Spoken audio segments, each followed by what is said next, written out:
questions. What I want to do today is we climbed a very tall mountain last week. We did the what will converge today to the fundamental theorem of asset pricing. And what I want to walk you through that mountain again. I want to do a retrospective of everything we learned yesterday because I am going to finish it today. I may only need 15 minutes to finish it, but I don't want to lose you in those 15 minutes. I want to get your mindset back into what we were discussing last week. So very quickly, let me summarize what we did last week so that what we do today just feels like a natural extension of something that I could have finished last week if I didn't have a feeling that it was a little bit of a stretch. Okay, I didn't want to rush through the last 5 meters we had in that climb. And we started with this game. I played the game. We played this game in different ways. We played this game we played it twice. I forgot who I played it first. I think with Daniel, maybe. I don't know who I played it with. And someone was willing to pay 50 cents if you have a 50% chance of making $1. That's how it was. But then I think it was with Zach. If you still have a 50% chance of making $1, but that dollar is linked to an asset and a payoff of an option, then we show that everything changes. The price was no longer 50 cents. The price was exactly 1/3 of a dollar. And this is the price that we could replicate with a portfolio of, replicate this with a portfolio that would buy some stocks, sell some, take a loan essentially by selling some bonds. And this is the replicating portfolio. And that's it. That's how we did it. We also saw that not only we can get this price by replicating the portfolio, we can do this by constructing risk-neutral probabilities. When we replicate this portfolio with some stocks and some bonds, we also saw that this is especially convenient because it gives us the ability of expressing the price as a function of interest rates, because this is something that depends on interest rates. Okay. The replicating portfolio is independent of interest rates. We just see that the payoff of this portfolio, replicating portfolio, is the same no matter what the outcome of the stock is.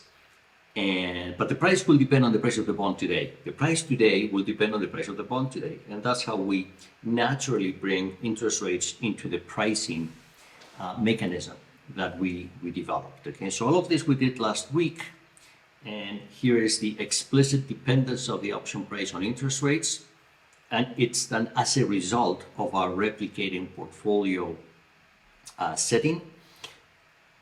And furthermore, we saw that we can actually define a probability space on which the price of the option is its expected discounted payoff. Expected discounted payoff.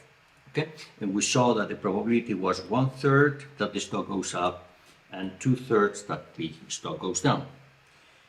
And we saw that this not only prices the option, it also prices the stock. It also prices the stock, right? If you go to the stock price here, and I tell you there's a 50% chance that it goes up, 50% chance that it goes down, then the expected value of the stock is 1.25. This is not to say that the stock is undervalued. This could very well be the value of the stock. This is to say that the stated probability, what is called the real world probability, misprices the stock. If it misprices the stock, of course it misprices the option too. Okay, was it Daniel that I played this game with? Was it Daniel? It was you, right? Yes, okay. So Daniel was using the real world probability, so no wonder he had the wrong price. And I think it was Zach that I played the 33 cents game with, right? Zach? Yeah, exactly. So Zach was using a different, we were playing games and we saw that I was always making money and he was always losing money. So something is wrong, we fixed it. But when we fixed it, we realized that if Zach had priced the game with what's called the risk neutral probability, which is a third, 2/3, then he would have gotten the right price. How does the real world measure exist, and how does the risk neutral measure exist? The real world we don't know, and frankly we don't care, because as we're about to see, it never plays a role in our portfolio construction, in our pricing of the derivatives or anything else. It's just a real world measure. Maybe speculators care, maybe economists care. We don't. We're going to care about the risk neutral measure, and this we know how to build. And we saw last week that one way to build it is to look at the stock and say, what is the probability that prices the stock? 1/3, 2/3, because you do that calculation and you see it's exactly $1. So if this is the probability that prices the stock, maybe it's the probability that prices the option too. And we showed that it was true. Okay. So we saw that in a very practical context. We developed replicating portfolios and so on and so forth. But then everything seemed to work. What I'm going to do today is I'm going to prove to you that these things do work, always. That's the whole point. And that is where we left it. So I come back to this, and this is the way we defined our, introduced, I didn't define it, we introduced our risk neutral probability. Okay, is the probability that prices everything. It sounds plausible. We haven't proved it. We're going to prove it today. And why I'm going to prove this to you, is it that you will need it when you are working in your financial institution? No, I don't think you'll ever need this. Will this be useful when you're doing a job interview? Very likely, because everybody considers this to be important. Okay, these are the kinds of things that are important, whether you use them or not. They're edifying. This is how you begin to understand how finance works. Through this infinite hall of mirrors where everything reflects off each other's walls, and in the end everything is consistent with each other. And all of this lends itself to a situation where everybody works for free. And we're going to make that assumption for another week or two. Okay? All right. So, good. This is where we were.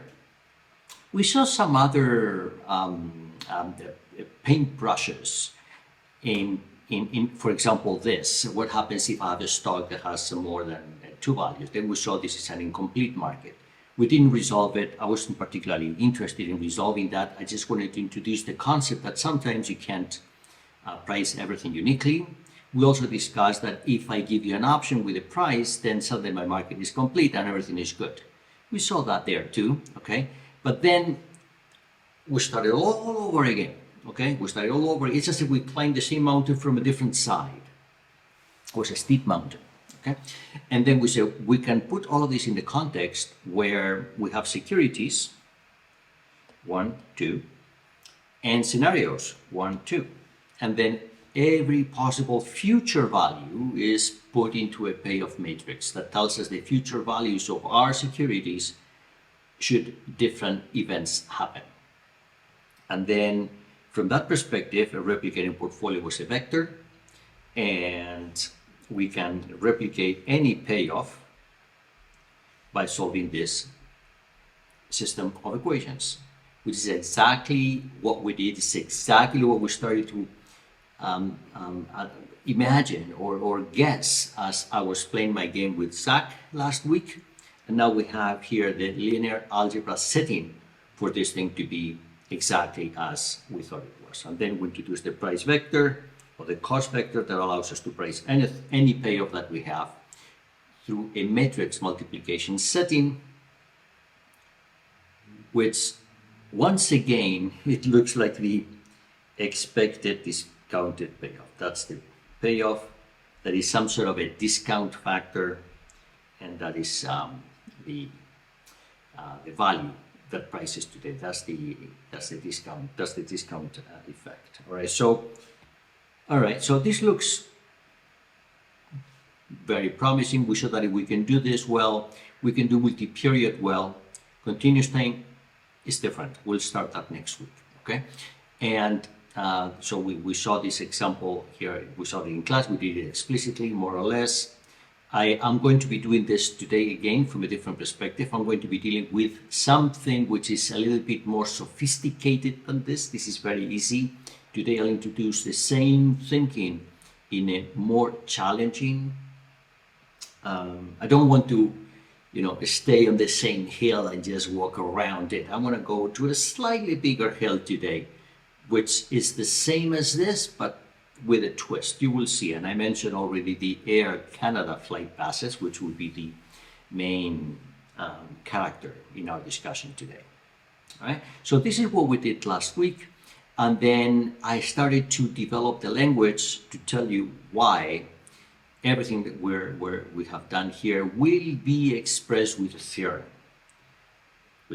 And to do that, I had to introduce this horrible slide with a lot of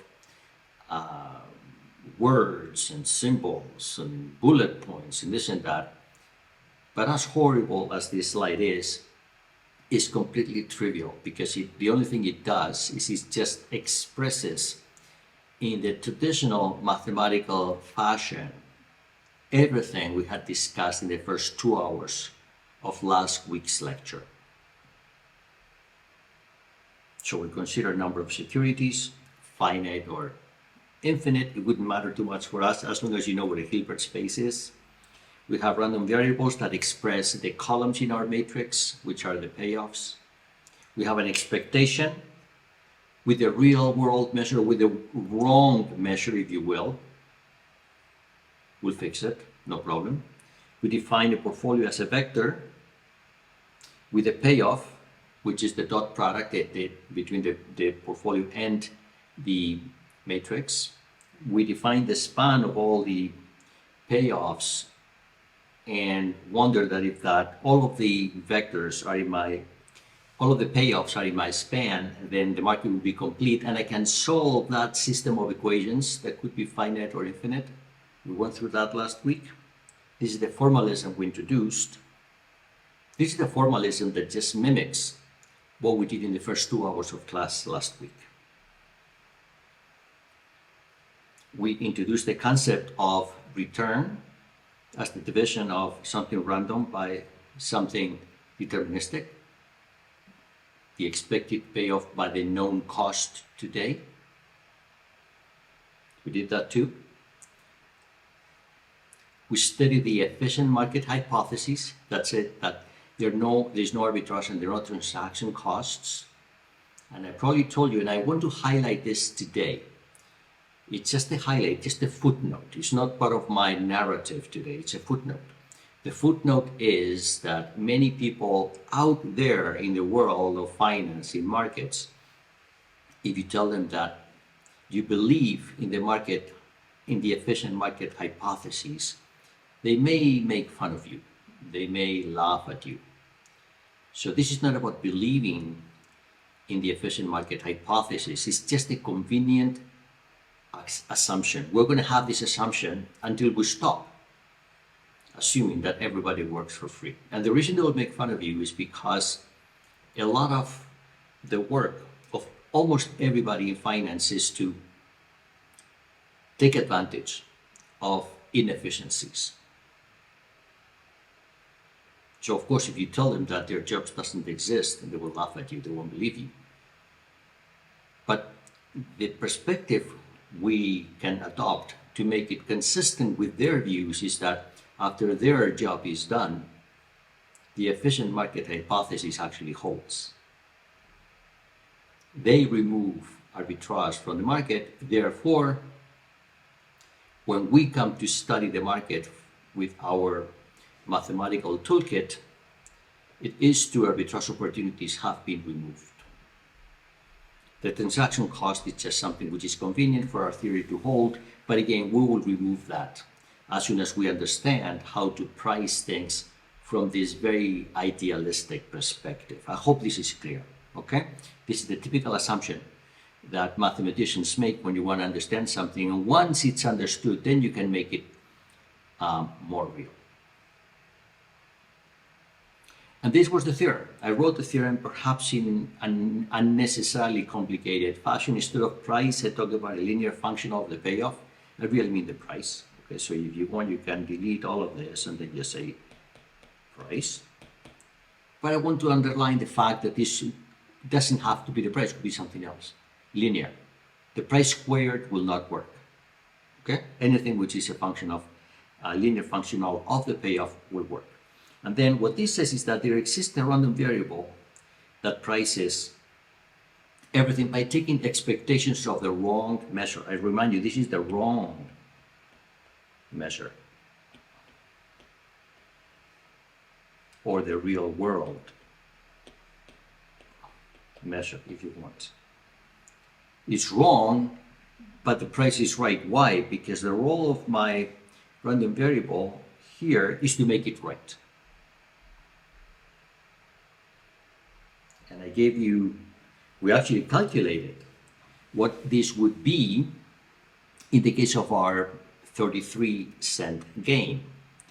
The probability we had originally was a half, and the one we know that works is a third, 2/3, right? Therefore, pi has to be, it's a random variable, which is what? Is 1/3 divided by 1/2, and 2/3 divided by 1/2, right? It's obvious that if I multiply pi by the wrong probability, I get the right one. You see? So that's 2/3, 4/3. The role of this random variable is to correct our incorrect measure so that it prices everything. So what I want you to get from here is two things. First, it corrects the wrong probability to make it right. And second, it prices everything, everything, everything. And this is everything as mathematicians call everything, like there's nothing left. All right? Is that clear? I would like to know that it's clear. Clearly, Daniel, you see it's clear. You probably already understood. Jonathan, go ahead. Yeah, sorry, I'm just wondering where we get E from. Like, I'm just a little bit confused about E. Where I get what? What are you asking? Where do I get E from? What is E? I don't understand. Yeah, E, like, E, the expectation. This, that. Yes. No, that's the expectation. That's the symbol for expectation. Oh, okay, I see. Sorry, no, E is not there. It's just the expectation. Okay. Sorry, that answer was too short. Let me give you the long answer. Okay, look at what we have here. Actually, you know what? Let me go here. Yeah, okay. For any security, we have the expected payoff is there. Yeah, okay. So, for example, let me beat my answer to death, okay? In our stock example of last week, when it's 1, it could be 2 or a half, the expectation of this would be 1.25.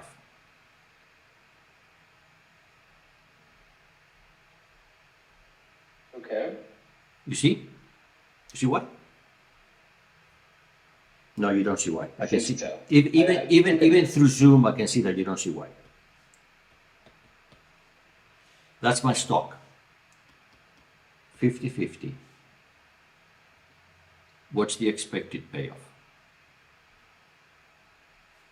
Oh,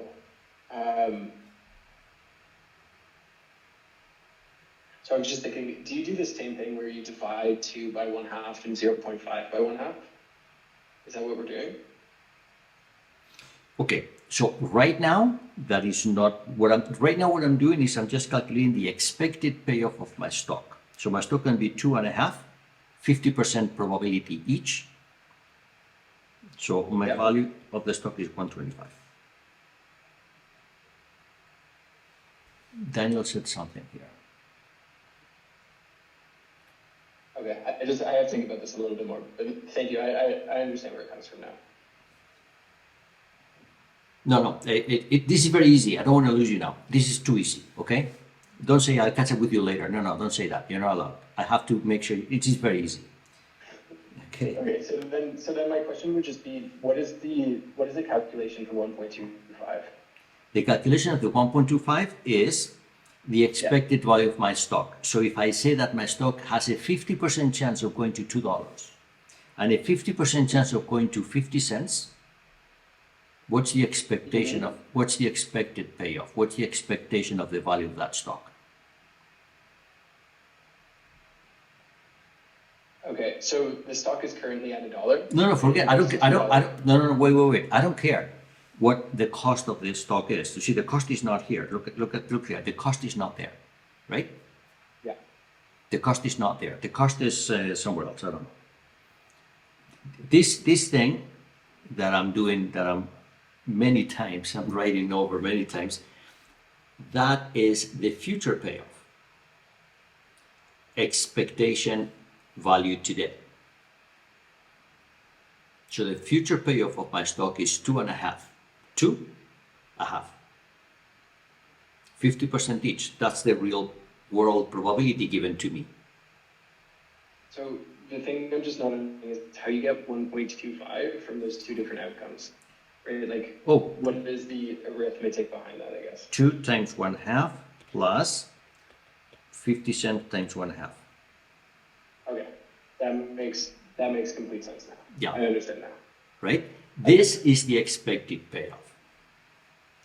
Yeah. It's the actual payoff times the probability of that outcome. You sum them, and then you get the price. Exactly. The value of the stock. Exactly. And again, I want to beat my answer to death. When I was playing with Daniel last week, I'm not sure if you remember, but when we first introduced the option, he was willing to pay 50 cents for that. How did he get to the 50 cents? Because my option will give me $1 if the stock goes up and 0 if it goes down. So he did exactly the same calculation to this payoff. Yeah. Not to the stock, but to the option, right?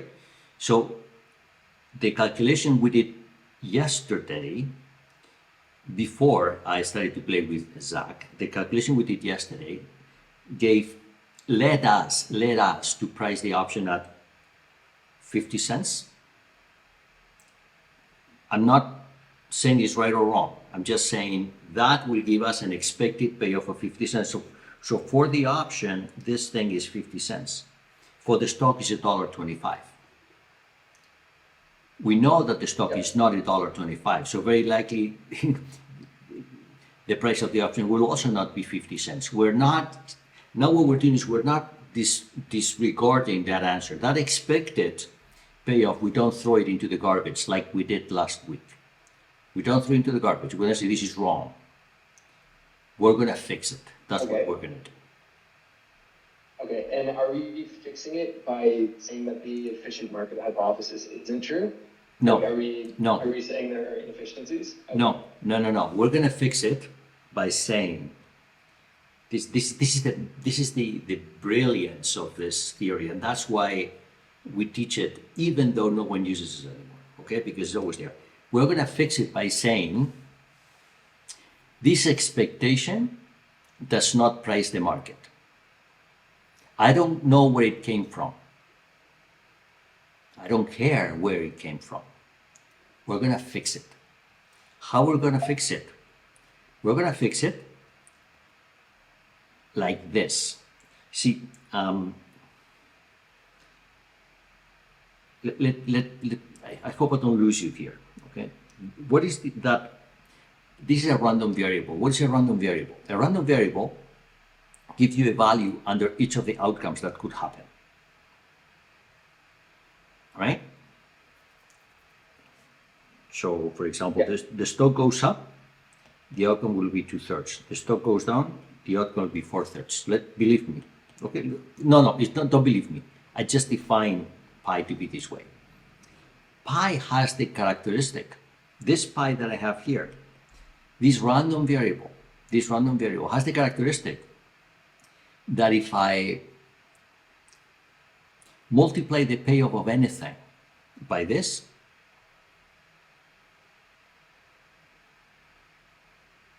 the price is right. Okay? Sorry, if you multiply by what? Sorry? Okay, let me do it. Okay, so keep that there in red, and I'm going to write now things in blue. Okay, and everybody pay attention because what Jonathan is asking is very, very important. Jonathan, right? Okay. Yes. Yeah. Okay. So let's see. Let me start with the bond. The bond can be $1 or $1. 50%, 50%. Okay. Yep. All right, good. So what's the value of the bond today, according to this? I say you take the $1, multiply by 2/3. You take the $1, multiply by 4/3. Then you multiply by the true probability, half a half. What's the answer? Oh, interesting. So 2/3. So 2/3. Oh, sorry. We're looking for one value, not one value. Yeah. What's the value here? What's the value of the bond now? 2/3.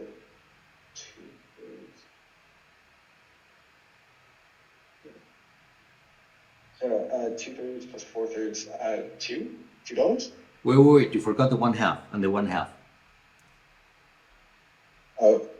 Okay. You have to take the expectation with the wrong measure.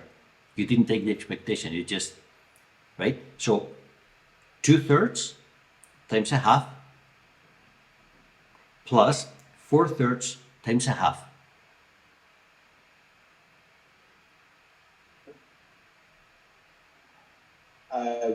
Do we get $1? Yes, $1. Exactly. So the bond is $1. Is the right answer. Okay. It's not a miracle yet. Could be a coincidence. Okay? It's not a miracle yet. It could be a coincidence. Let me now. Hold on. Okay. Let me go to the stock. Okay? Let me go to the stock. The stock is 2.5. Okay, let's do the same thing. Let's calculate the expected value of the stock today, but again, we're going to use this random variable to change the probability. In other words, it's 2 times a half times 2/3 plus a half times 4/3. What's the answer? It's no longer 125 as it was earlier with the wrong probability. What is it now? Sorry, I am very slow at this. Just give me 1 second. We have time. We have 2 hours and 15 minutes. You can do these fractions in 2 hours and 15 minutes. There are interesting comments in the chat, okay, but I want to continue a little bit before I read them. Yeah, so I got $1 again. You got $1. Wow, is that a coincidence?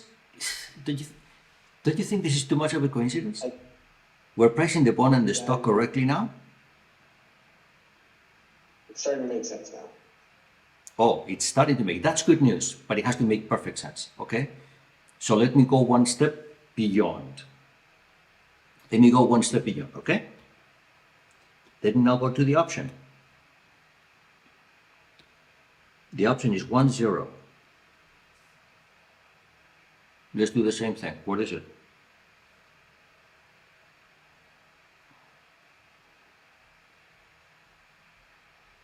It should be $1/3. What do you get? $1/3. $1/3, yeah, but are you just guessing or are you doing the calculations? Are you doing the fractions? Yeah, so 1 times 1/2 times 2/3, it would be 1/3. Yeah, you get 1/3. Okay. So this cannot be a coincidence. This has to be a miracle. There's no other choice. And then, I'm sorry, I have one more question, and it's related to pi. Yeah. Where do these random values come from? Like, do we just select any, like, is it just like the standard deviation? Of No. Wait. Okay. First, let's, okay, first. You know what a random variable is,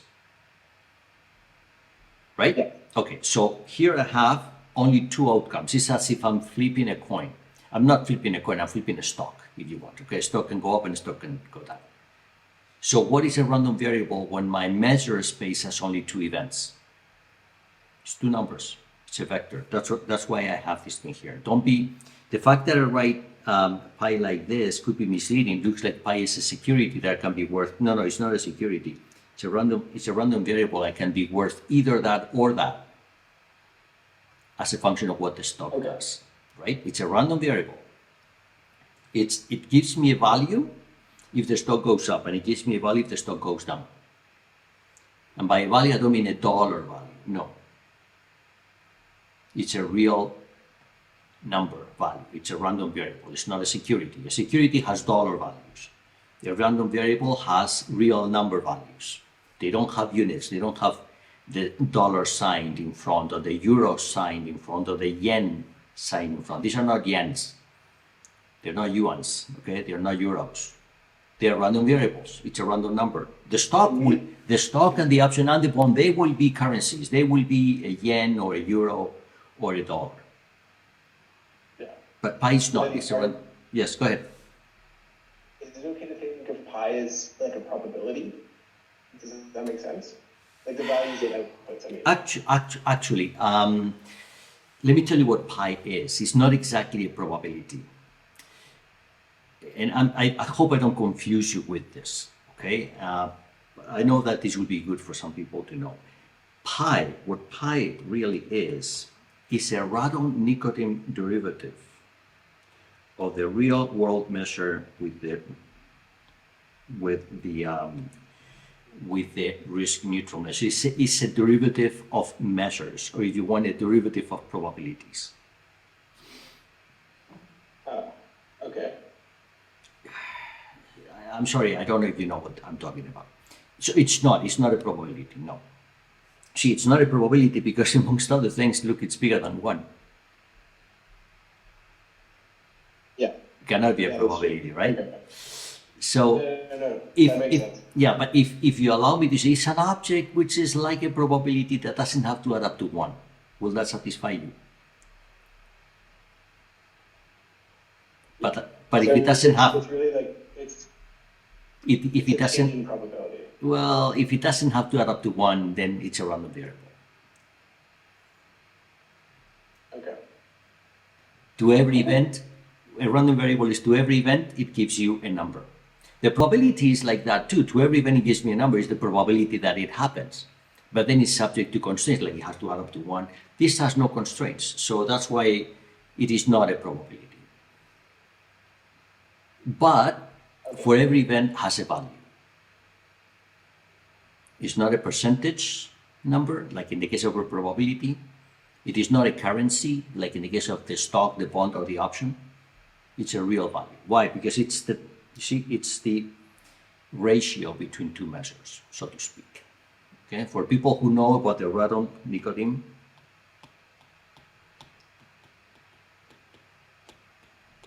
derivative. I think it's spelled like that. I'm not sure. Not sure. Maybe there's too many Y's. I don't know.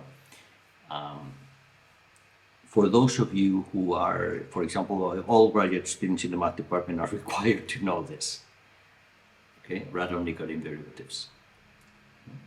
This is the simplest example of one. By the way, and let me just say this in case it helps everybody understand. Random Nicodim derivatives are very useful in math because that's what they do. They help you go from one measure to another. In finance, it's very clear. I mean, we're going from the wrong measure given to us to the one which is right in the sense that it will price everything correctly. But in math, they're used for many other reasons. And well, I'm not gonna get into absolute continuity. Some of you may know what I'm talking about, and then everything that you know that has to do with measures, including absolute continuity, singular measures, all of that has a place here. I don't want this to be a distraction for us right now. Okay, I'm perfectly happy that we understand the 33-cent game. Perfectly happy that you understand this state price deflator, which is the name of this random variable in our simple context, as long as you know that it's a theory, beautiful, perfect theory out there that puts this into a perfect mathematical framework, which is what I'm about to do today.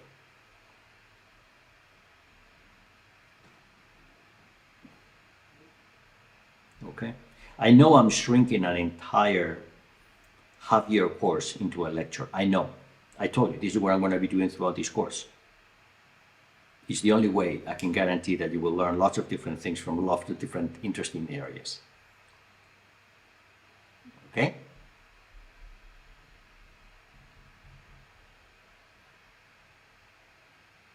Are we good?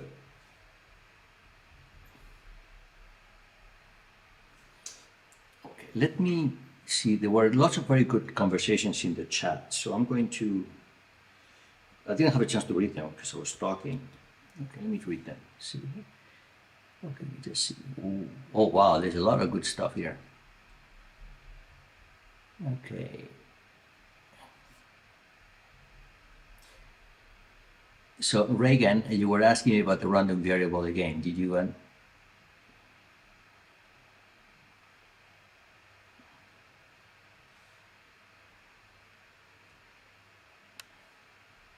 Recording in progress.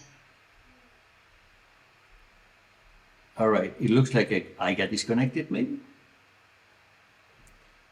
Did I get disconnected? For sure, my display disappeared. Well, we can still hear and see you, just the screen sharing is deactivated. Yeah, okay, so I'm gonna go back there. This is what happens when I'm on someone else's network. I have no control over this. So I hope, all right. Let's see, you can see that. Yeah, very good. All right, so this is where, okay, I was reading the chat. There was, I think, Reagan. Oh my goodness. Okay, so you know what? I lost all my chat on my computer. I have my chat on my iPad. My iPad did not get disconnected. So yeah, right. So okay, so so Reagan, it's clear to you. Good. Okay. Wow. Look at this. Daniel, Jeremy's existence here. Yeah, exactly. So I'm reading the chat comments backwards. So Daniel, yes, you're right. This is an existence theorem. I'm going to prove it. Okay, and then we will see why it exists. Once we know why it exists. It's actually, once you know it exists, it's very easy to calculate. Okay, you just need to know that it exists. Yeah, okay. Yeah, and I think you're right. I think the way you spelled Nicodim is the right one. I think I misspell it. Okay, so. Okay, so. So you said a complete market is not necessarily efficient. Correct. You're correct. Exactly. But the efficient hypothesis implies it is complete. You can have a complete market with transaction costs, then it's not efficient. And that's why people in finance love inefficient markets. That's how they make money, right? So the efficient market hypothesis, is another way to say, is we're going to model it so that math works, but then no one works and no one makes any money, right? So it gives us a very good benchmark. That's why it's important.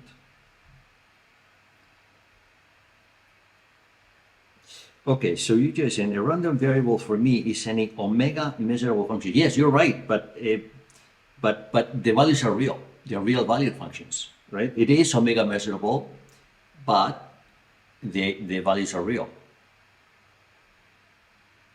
right?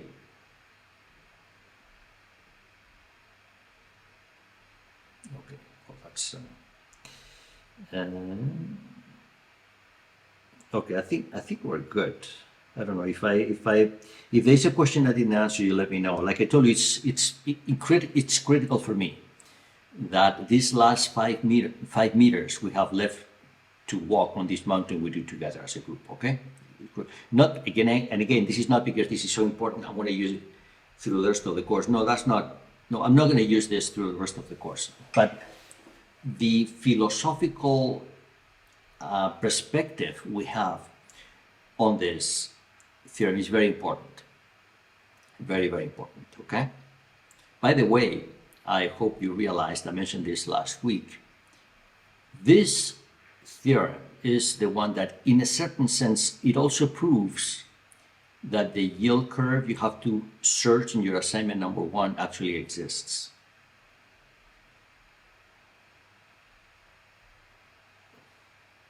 Okay, but okay, I think it's enough. I think I'm not gonna. I think we're good on this. So what I'm going to do is I'm going to prove it for you. Okay. And in proving it, I'm going to some very basic comments. First, this element, this random variable we have here, is called the state price deflator. The reason is, what it does is it tells us how to deflate future values to today's values correctly. That's why, okay? If this thing happens, well, you bring those values to today like this. And if this thing happens, you bring them you bring those to today like that. That's why.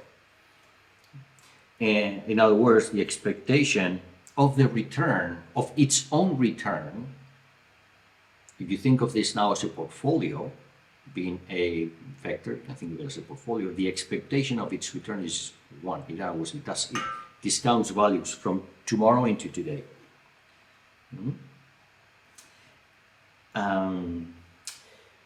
We're always going to assume that there's what's called a savings account, or the bond.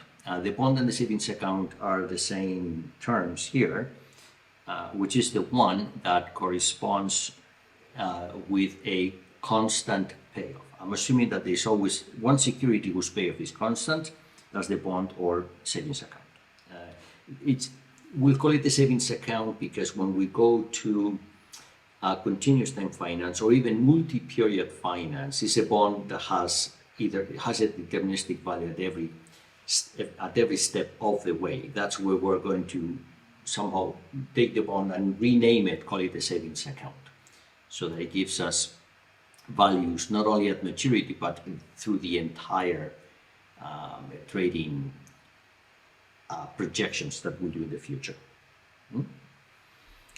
All right, so then let's get into the theorem. All right, so this is what we do. We're going to restate the theorem as this: a price deflator pi exists if and only if there is no arbitrage. That is what we need from the efficient market hypothesis, that there is no arbitrage. And we're going to do it like that. Let me see how I do it. I want to do the theorem I want to prove the theorem to you in 2 ways. One is with math as it's written there, and the other one is with pictures. So I can make a picture for every element that I introduce here. All right? All right, so I'm going to do this. I'm going to prove the easy part of this proof, which is that if a price deflator exists, then there is no arbitrage. Actually, if a price deflator exists, the price deflator, I need to remind you of one thing, which is this, okay? The price deflator not only makes that true, but also its entries are not 0 or negative. If some entries are 0, then we can have arbitrage, okay? That's what the theorem says. So if a price deflator exists, the price of any portfolio today, that's the price today, will be the expectation of the price tomorrow. If these are all positive and pi is not negative, then this has to be positive. So you cannot have arbitrage. This is trivial. This is trivial. This is very easy. Okay? It's all good with this? This first part of the proof is the if part of the theorem. So I'll prove the only if. By the way, up until now, I wanted everybody to be with me. I didn't want to lose anybody. Now I don't care. Okay? If you think that you don't really care for the proof of this and you want to just sit down and wait for us as we come down the mountain, that's okay. That's okay. I want everybody to understand what took us here. Very important, okay? The proof, I don't need everybody to understand. It's nice, and it'll take me 5 minutes, but it's good that it's good that we all got here together. Now, so let me do the difficult one. The difficult one. Okay, let me assume that there is no arbitrage, and I'm going to prove to you that the state price deflator pi exists. And I do it like this. Okay, I'm going to consider the following vector space. Is all real values on the first component and all payoffs on the second component. So this would be, if this is in our n, if this is in our n, it will be n plus 1. But if this is a Hilbert space L2, then that will be a different Hilbert space, okay? Dimensions, you cannot increase an infinite dimension by 1. It's also an infinite dimension space. So there, we're going to build two geometric objects. These are geometric objects. I can make pictures of them. Okay, let me see that my space is like that. It's a vector space. I'm going to see it's 3 dimensions. The first geometric object I build is a hyperplane. It's a hyperplane. It's a hyperplane here. So it has codimension 1. Okay, it's a hyperplane and it's constructed as follows. Look at it. I take all possible portfolios that exist. And then the portfolio will have a cost and a payoff. Okay? The cost is a number. And the payoff is there in my payoff space. My payoff space could be Rn if it's finite dimensional or something big. A Hilbert space if it's infinite dimensional. So this is a hyperplane. I'll tell you why it's a hyperplane in a minute, okay? So for all possible portfolios, I build a hyperplane which contains on the first component the negative of the cost, and here's the payoff. Why? I said, well, just wait, okay? I mean, these things, they look magical when you introduce them. Once you finish, you say, of course, it had to be that, right? This is the bright idea in this. So this is a hyperplane. Not every point in my space here is in my hyperplane.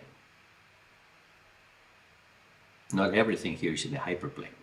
In fact, this would be very important at the end of this course when we study Markovitch theory. That's why it's important that you learn this, because this is related to other theories we'll see later which are extremely practical and useful, like Markovitch portfolio theory. who can tell me why there is, who can tell me why this is not the entire space? There's a very simple argument. Very simple argument. Give me a portfolio, the one you want, I don't care. Give me a portfolio with a certain cost and a certain payoff. You make the cost twice as much, same payoff. That cannot be here. You cannot have two portfolios with the same payoff and a cost which is twice as much. Or take the cost and add it one. You can't do that, right? That would be an arbitrage opportunity. That's why this is not the entire space. I hope you see that. If not, this is not critical now, okay? This is not, it's easy, but it's not critical. Okay, so that's my hyperplane. And now when I find a cone, you know what a cone is? A cone in a vector space is a subset such that if an element is in it, any multiple of every element with a positive constant is also in it. So for example, a cone would be an ice cream cone. That's a cone. But you can do a very weird ice cream cone. That's a cone too. Okay? It's a cone too. Okay, doesn't matter. Let's just consider this. So this is the space that contains all of securities of non-positive price and non-negative payoff. All of those securities are here. Okay? That is the that's the non-positive price, and that's the non-negative payoff. The ones who have either some negative payoff, we don't consider. It's a subset of my vector space. That's a cone. And now I argue that the intersection between my cone and my hyperplane is zero. It's as if that's my hyperplane, and that's my cone. The intersection is the origin. In other words, this cone, it only touches the hyperplane at the origin. Why? Because if there was any other point, it would be an arbitrage opportunity. So the fact that we have no arbitrage implies that my cone and my hyperplane, they meet only at the origin.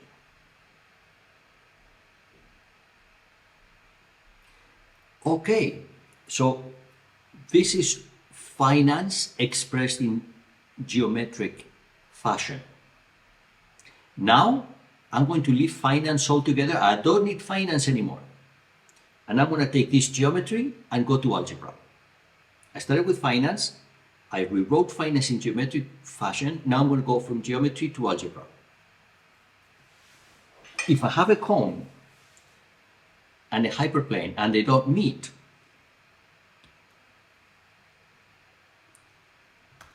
I can have a functional, that's a linear continuous linear map, continuous linear map that sends my vector space into the real numbers with the characteristic that it sends everything in my hyperplane to zero and everything in the cone to the positive real line. That's algebra. Now let me make a picture if you don't know this theorem. This is called the separating hyperplane theorem. If you don't know this theorem, let me make a picture.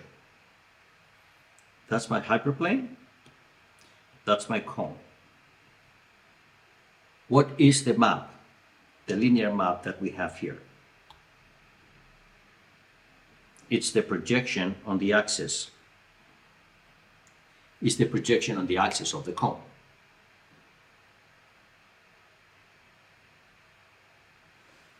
Okay, or if you want,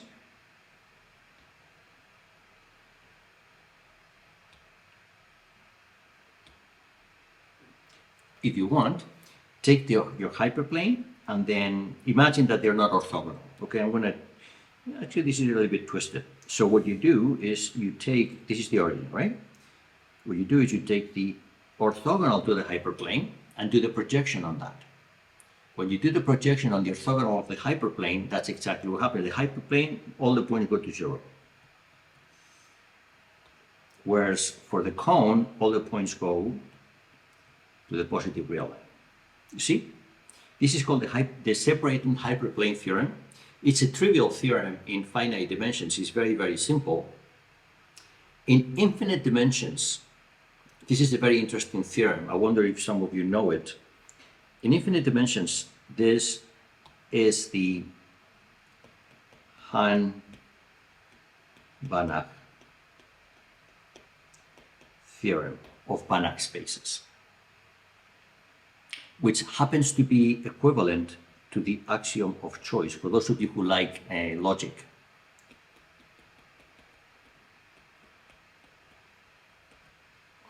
Okay, this is big stuff. But in finite dimensions, it's a very simple theorem using matrices and vectors. It has an extension to infinite dimensions. Okay, so I assume you're with me. As I told you, this is not something that is now critical anymore. And now, if I have a linear functional that goes from a vector space into the real numbers, imagine it's finite dimensional. If it's finite dimensional, then every linear function is a multiplication by a matrix. In our case, because I go to R, the matrix is really a vector. So that's why my linear functional has to be like that. Now, here I'm making a little bit of this is an interesting element here. I'm saying that the multiplication by the matrix is, I'm taking here this scalar product. This is the scalar or the dot product. For those of you who know L2, this is the inner product of L2. But in finite dimensions, that's what I'm using, right? So every linear map, which is like this, has this form. And now we're done. Now we're done because if that's the case, then this has exactly, if this is true, remember that M goes to the origin. If M goes to the origin, I apply this expression to all possible portfolios, and that's what I get. For all portfolios, this expression is true. That's the price of the portfolio. That's these two numbers are given to me by the existence theorem, what is actually the Riesz representation. In infinite dimensions, this is the Riesz representation theorem, okay? So these are the existence objects that come from the Riesz representation theorem. And now we're finished, because this means that the price, the expectation of the price is equal to that. In other words, this is the state price deflator. We're done. Okay. Unless there are questions from anybody, I want to declare this, I want to declare victory, and I want to declare this finished. Okay, as I told you, I care that everybody understands how we got to the theorem. I want everybody to know that there is a proof, there's a mathematical proof of the theorem. I don't need everybody to know the proof of the theorem. I'm less interested in that. I'm interested that everybody knows that there's a theorem that proves this. Okay? It is not immediately clear how this relates to the yield curve. Okay, the information to construct the yield curve is already available. Why would I need a theorem to show? Yes, so you are right, this is Yuja, you're right. But this is how you review the yield curve. That's how the yield curve construction is related to this.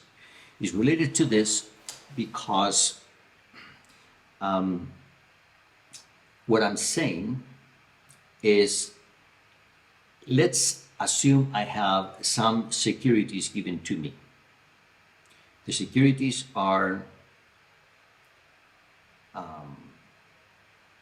zero coupon bonds. sorry, the securities are coupon-bearing bonds who have a cost. Now I want to price some other securities that happen to be zero coupon bonds. Is there a way to price them? It is true, and this is where the analogy somehow breaks down. It is true that there is no randomness here. There's no future event. What we have is an infinite system of equations. Sorry, well, with infinite system of equations, we have infinitely many bonds, and we want to know if the prices are related to each other in a unique way, or if there is arbitrage. Okay. So, if I know that the bonds have,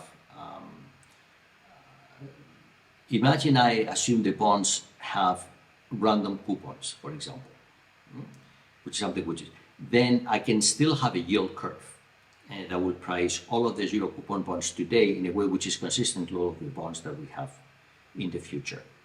Okay, or interest rates are random, for example, then all of this will work. That's why I say it's related to that. I'm not claiming that there's a direct relationship between the straight price deflator we have here and the situation where you're constructing the yield curve. Okay. In finance, we have this situation over and over again, where we're given some objects with prices and there are other objects that have no prices. If they're arbitrage opportunities, they're going to be related. Their prices are going to be related to each other. And that's what I'm trying to say. Okay? All right. How are we doing? So this is all I wanted to do. This is all I mean, I could have finished this theorem in 10 minutes last week. I didn't want to. I wanted to come back and revisit all of this. And I spent more than an hour on this. I'm done. I don't want to do this. I mean, unless there are questions, I want to declare this finished and move on. But this is one of the highest mountains in mathematical finance that have been built.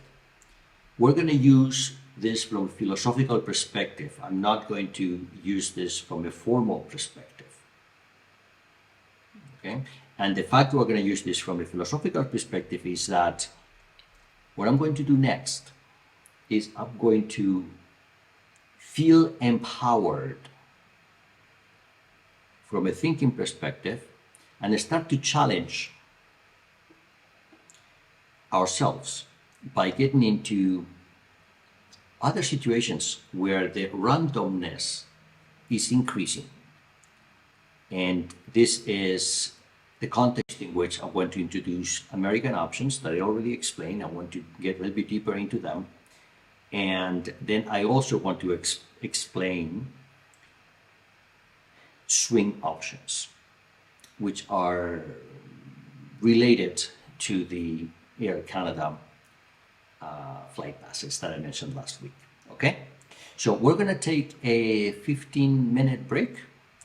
Maybe you want to take a shower from all of this exercise that we did. It's up to you. When we come back, we're going to go back into the world of finance, and again, empowered that it seems that we can construct now sophisticated financial objects that will help us with pricing and hedging and all of that. And in that context of powerness or empowerment, in that context of empowerment, we're going to start to look into other types of more exotic options. Okay? Very good. So we come back at 12:35. See you in 50 minutes.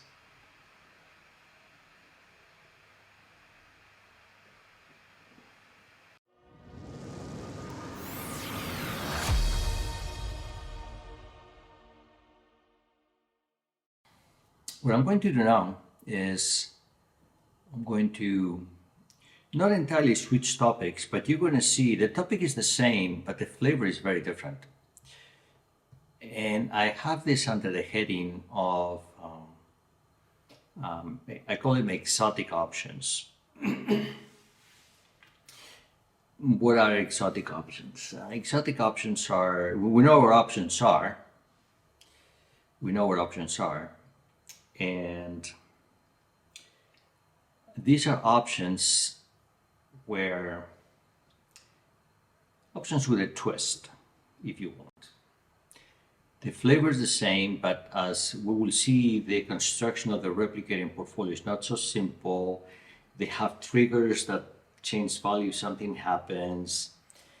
And when something like this comes about, it's very important to stay focused, don't lose your cool. And we already saw that in the end, everything can be priced by finding a replicating portfolio, and if not, the market is incomplete. We'll have to find some way to complete it. But let me start easy. I'm gonna do something that we have already done. Okay, this is gonna sound like, why are we doing this again? Well, there's a plot twist coming. So let me start with something simple here. I consider now here, I have an option. This option here is a European option, and I'm going to have a strike price of 75 cents. That means that this part is easy. This is the stock tree. This is the option tree. At maturity, at expiration of the option is nothing here. Here's 25 cents. The strike price is 75. And here is $1.25. Okay? Nothing new here. Nothing new here. Well, if if we already know that, what we now do is look at that. How do we do that? Well, we look at this pair. This is the underlying, that's the option. So we can solve for that, and we can solve for the replicating portfolio also. We can see that the price of the option at that point is 75 cents. Okay? Likewise, we can go there and there. We saw this last week. We've done this many times. And now you know what's coming, right? We have that and that. And here is very important that you stay focused on the thing we just discussed. Some of you may be thinking, wait, but that 75 cents of the option, that's not real, it's just an option. It's not as if the stock goes up and I get 75 cents in cash, I get 75 cents in an option. That's the whole point. We don't distinguish between 75 cents in cash, an option that's worth 75 cents, a stock that's worth 75 cents, or a car that's worth 75 cents. We don't care. 75 cents, right? We assume that these prices are interchangeable. We're still under the efficient market hypothesis, which means you will find a way to sell your car for 75 cents. Don't worry, and there's going to be no transaction costs. And if you change your mind and you want to buy it back immediately, you can do it for another 75 cents, exactly the same. No friction, no transaction fees, all instantaneous. That's the beauty of the efficient market hypothesis. We don't need to distinguish between an option worth 75 cents and 75 cents in cash. So this is easy. We've seen this before. So why am I telling you this? I'm telling you this because this is the plot twist. And I know this has come up, and now it's going to be something that we're going to be dealing with. This is the plot twist. I'm going to now, in the same setting as this, give the holder of the option an additional option, like two options. The additional option is that you don't have to wait to maturity. You can redeem your option before maturity. When? Whenever you want. That's like two options built into one. You follow me? So for example, let me go here. Oops, something happened here. Oh, yeah, let me go here. At this node, I could say, you know what? I want to turn my option in now. I had a strike price of 75 cents. The stock is worth 150. So I turn the option in now. So I get my 75 cents now. The whole point is not, I'm still assuming interest rates are zero. This whole point is not getting 75 cents now versus getting them later. Is that when you get your 75 cents now, if the stock goes down to $1, you already have your 75 cents. Okay? Let's think about this. I want everybody to think with me. This is, I don't know if you think this is a big deal. It's a bigger deal than you think. Sorry. It's a bigger deal than maybe some of you think. I don't know. Maybe you already know this and then you're actually like bored and not even surprised. Okay? But this is what is now different. This is what we're introducing. This is why, by the way, this is nowhere close to an exotic option. This is just an American option. People understand them very well. But the whole point is that now we have two types of optionality built into this. One that we know how to price, we did it before, is the 33-cent game. And another one which is new, we don't know how to price the fact that you can exit early. How can we price that? Well, let's think some more, okay? Let's think some more. When you get here, you can collect 75 cents. Is that the right thing to do? You collect 75 cents. You can think, well, if the stock goes down to $1, then I only get 25. So yes, I'll get my 75 cents now. But some of you may be thinking, no, wait, if the stock goes to $2, I will make 125, so maybe I wait. What is the right thing to do here? Wait or redeem?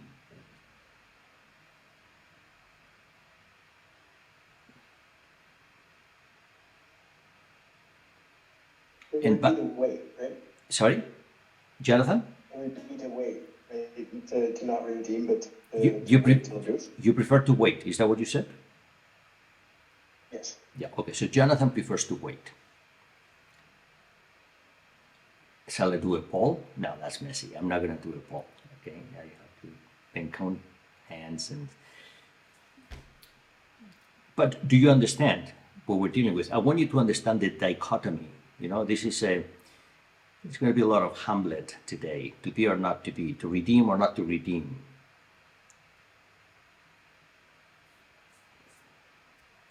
Let me say something now. Let me go to the bottom. Okay, let's say you go here. The stock is at 75 cents. The option is at 75 cents. Do you redeem or not? No, you don't redeem. Why would you redeem? You get nothing, and the option is gone, right? Whereas if you wait, at least there's a chance you can make 25 cents, right? You follow me? Okay, so yeah, here is not a good idea to redeem. For sure, it's not a good idea to redeem. There's actually another way of seeing that it's not a good idea to redeem. Right? You can say, well, it's obvious. I mean, I get nothing. But hold on. Look at that. The price of the option is 12.5 cents.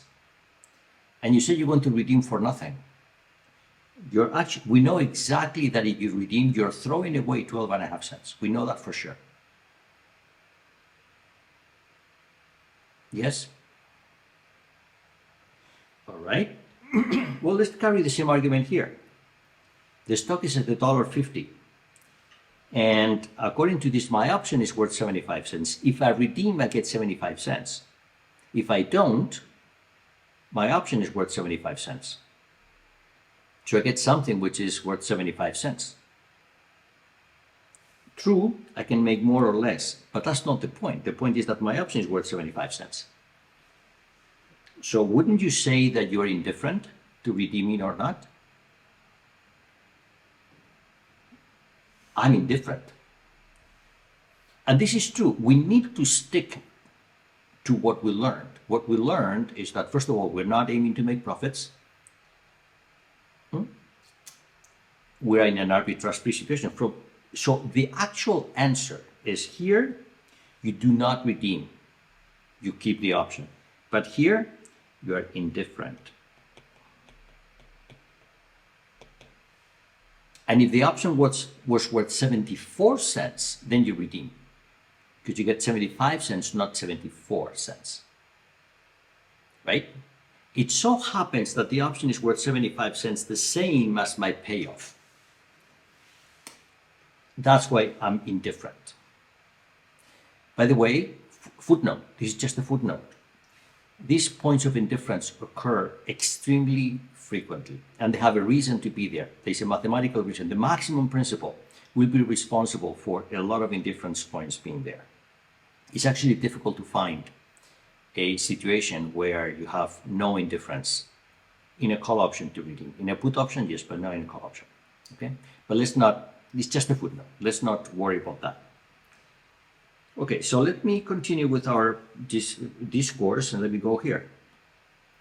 Shall I redeem or not? My payoff is 75 cents. So if I redeem here, I get 25 cents.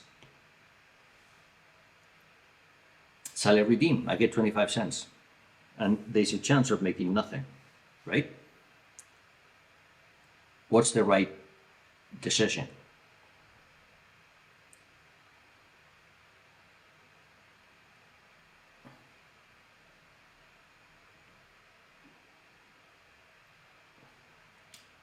Hold that question.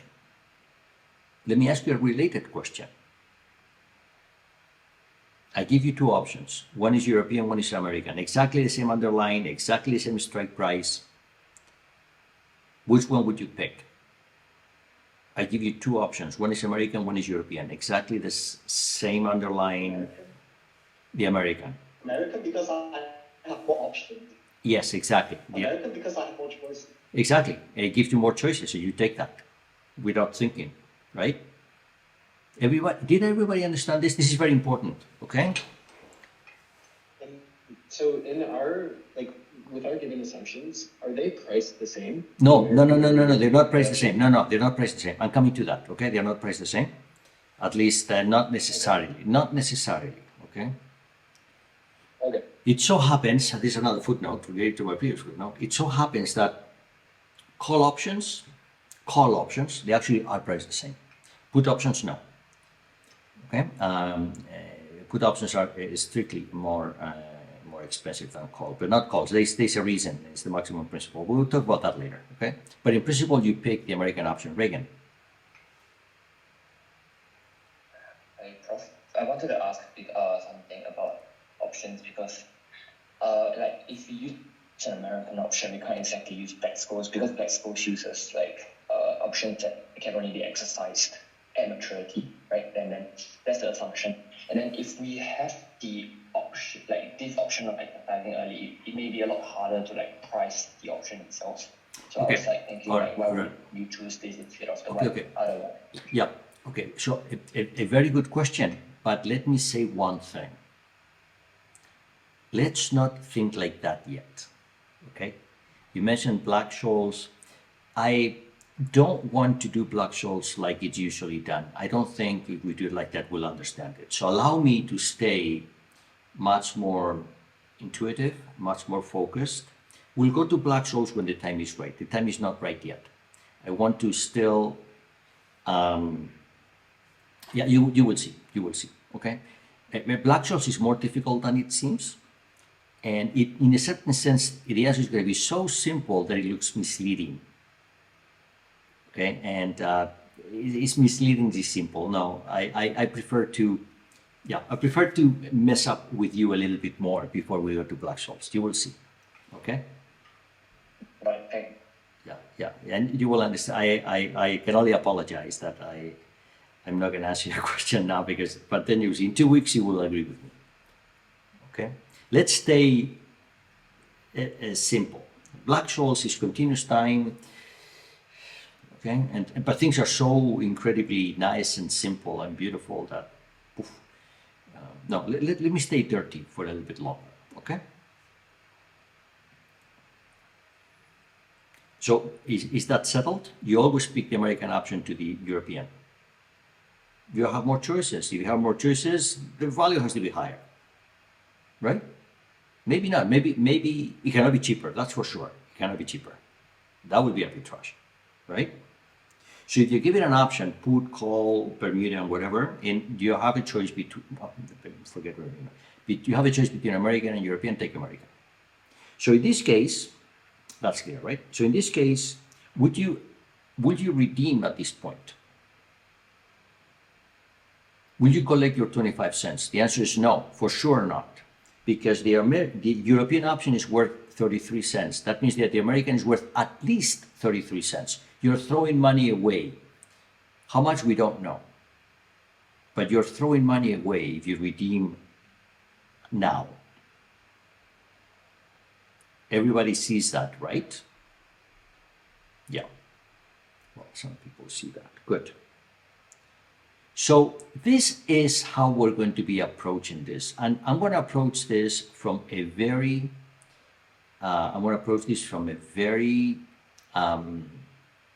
intuitive perspective. I'm not going to formalize this. I'm going to approach it from a very intuitive perspective.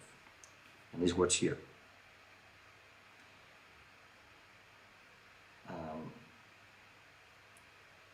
We will exercise our option when the payoff is bigger than the price without exercise. What does the price without exercise mean? The following. Let me go to a note. Pick a note. I want to pick the note here and the note here. Okay? This is the price of the European option.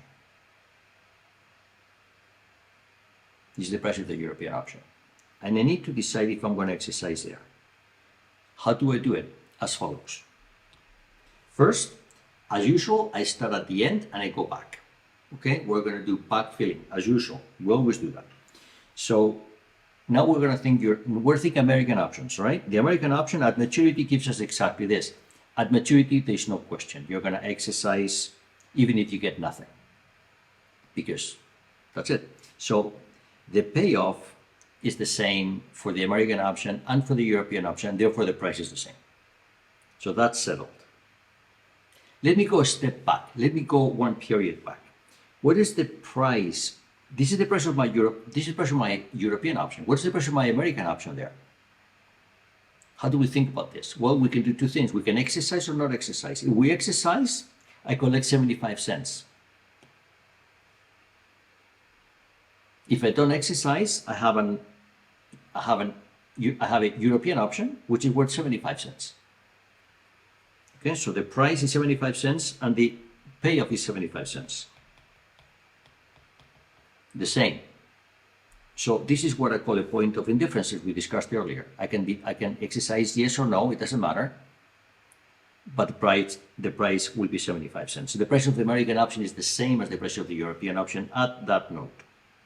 The same. Everybody sees that. Good. Let me go here. Shall I exercise yes or no? The answer is no, clearly, we already went through that. So we don't exercise, and the price is 12.5 cents, because if we don't exercise, it's as if it's a European option. 12.5 cents. And now we finally go here. And by the way, the prices we have here are now not only the prices for the European option, they are the prices for the American option too. And what do we do here? We have two options. We exercise, we don't exercise. If we exercise, the payoff is 25 cents. If we don't exercise, it's a European branch, the value of which will be 33 cents. So we don't exercise, and we keep it a European branch. Consequence of all of this thinking is that this is the only place where we may exercise. Everywhere else is suboptimal to exercise. Okay. And the price of our American option is the same as the price of the European option. Jonathan. So in the final scenario where our stock is priced at $1, why is the American option, why is it pay off 25 cents, but then for the European option it's 33 cents? No. Okay, no. Good question. Thank you for asking that. No. The payoff and the price are different things. The payoff is this. S minus K. That's the payoff. So $1 minus 75 cents is 25 cents. The payoff is 25 cents. Okay. But the price is 33. Okay, I see. Yeah, okay, good question, yeah. Thank you. Sorry. Yeah, some people call the payoff the intrinsic value. So you're throwing something that has a very high intrinsic value for something that has less value than that. So we don't exercise. I see how payoff makes, because when we actually exercise the option, that will cost us money. Right. So the payoff will be a function of that as well. The payoff is a function of the underlying value, S, and the strike price, which is 75 cents. Okay. Reagan. So in terms of intrinsic value, if you look at options, then how do we account for like the time value of the option if we were to account for it? Okay, so here we're assuming 0% interest rates. And by the way, we know that we can change the interest rates to any other value. It's just a matter of pricing the bond differently, and therefore we just have to do a very messy calculation, but there's no secret. So I'm going to continue to assume 0% interest rates, okay? So the time value of the option is already built into what we're doing here. We look at it one branch at a time. The key is to look at this one branch at a time. And the branches will be European if you don't exercise, or American if you exercise. But if you exercise, you already know the answer, right? It's the payoff. So we're always going to be comparing the payoff with the European branch value. The payoff with the European branch value. And that's how we make decisions. Okay? Okay, got it. All right, so people, professionals would be crazy if they hear me say that American options are exotic. No one considers American options exotic, but there's some exotism in them. The fact that they're easy does not remove the exotism in them, which is that we have two optionalities built into them. One optionality is the payoff optionality, and the other one is the decision-making aspects of the other option. You can exercise earlier, right? But the algorithm, think of this algorithmically. The algorithm is pretty clear. We always go backwards in backfilling the price of the option. Always go backward, and at every node we ask ourselves the question: to exercise or to not exercise? Right? And this is the decision-making variable. That's what you decide. Footnote: for call options, you rarely exercise. Again, there's a mathematical reason. Maximum principle. Put options, yeah, it's something you exercise. Okay. And there could be points of indifference like that one. Okay, are we good? Yeah, this is clear? Okay, so this is clear. Let me continue with my optionality discussion by talking about swing options, which is a new type of options, and they are very often, they've been used for decades in the energy markets. Energy markets are different than financial markets.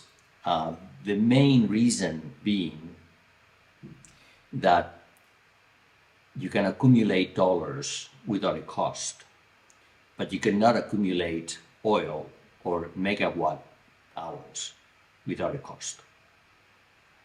In fact, it's very difficult to store electricity, and it's very costly to store oil or natural gas. Okay. So because of that, when people trade options on energy, they typically trade options with a certain volumetric constraint, as we will see, okay? As we will see. So allow me to look at an Air Canada flight pass. This is perhaps, I mean, this is so real, it's right in front of you. These are prices maybe from last year. I don't know. The prices change every year, but I don't care about the prices. I care about the concept. And by the way, there's many other, and this is a swing option. It's exactly a swing option.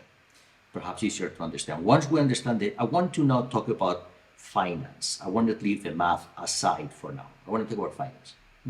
Once we understand this finance, I'll talk about other financial examples where the same thing would be relevant. So what is a flight pass? A flight pass I have here, okay? This is they have different, you can go to the Air Canada website and you can see this yourself. But this is the New York and Boston commuter. This is, I believe, 8 tickets you can buy for $2,000. That's a standard fare. There's a business class price, a latitude price. I'm not going to get into those things. You can fly to New York 8 and back, New York, Boston, 8 times for $2,000. That is about that's it. So that is it's about 250, right?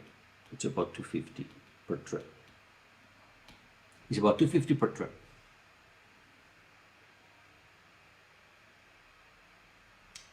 This is, and you have a year.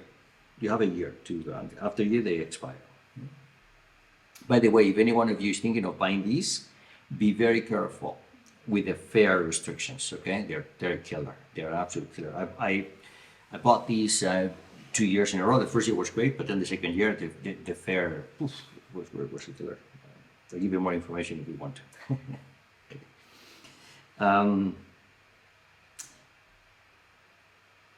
The fare that you bought was never available. It was a different fare, almost the same price, but you couldn't buy the more expensive fare, even if you pay $5 difference. Right. So when you fly to New York, you're not obligated to go on your flight pass. That's why this is not a forward contract. Okay, you can go to New York and say, oh, you know what? I can go to New York today for $150, so I'm not going to use my book of tickets. You buy 8 book of tickets, okay? I'm not going to use them. But if something you go to New York and the price is very expensive, you say, oh, I'm going to use these tickets. But you have the same decision variable we had earlier. Let's say that you're going to New York one day. Let's say that this is $250 per trip. Let's say, okay? $250 per trip. And this you go to New York and the price is $300. What do you do? What do you do? You go to New York and the price is $200. So you pay $300 or you're going to use one. By the way, I'm assuming that you go to New York a lot. Okay? This is for people that, let's say you fly to New York every week. Let's say, every week. And you have a year left. Let's make it very, very simple. Very, very simple to highlight what the problem is. Obviously, this flight pass expires in a month. You just use them, you know. It doesn't matter what the price is. You already paid for them. They're going to expire worthless. You better use them. But a real decision. The price is $200. Would you, and this is about $250, would you buy them? Would you use one of these insurance policies you have to save $50? I don't know. But I would like a mechanism to tell me yes or no. This is the kind of questions we were dealing with earlier with American Options. Do you see? You don't see how to price this. I just introduced this, but do you see the connection in the way of thinking? Shall I pay $300 to fly to New York, or shall I use my flight pass for which I already paid $250? Or shall I save it for later, that the price is going to be maybe $1,000? Sometimes it's $1,000. What shall I do? And then you can go for $250. That's big savings. What shall you do? Well, we need a framework for that. We need a framework for that. We don't have that framework. The only framework we have is if you've used all of your flight passes except one. You have only one left. You have only one left. And you're going to go to New York, and it's $200, and you could use your flight pass for $250. Shall you use it or not? The answer is not immediately clearly yes. You may well say, you know what, I still have 8 months left in my flight pass. I'm not going to remove this last insurance policy I have. For $50, it's optimal to buy a new ticket and not use this one. You see? If you have only one ticket left, it's exactly an American option. Exactly an American option. You're going to go to New York. It's $300. You have your book of tickets, so you use it or not, that's exactly an American option. This is important. Everybody sees that. If there's only one left, one ticket left, not 8, but 1. If this was 1, that's exactly an American option. You'll see that.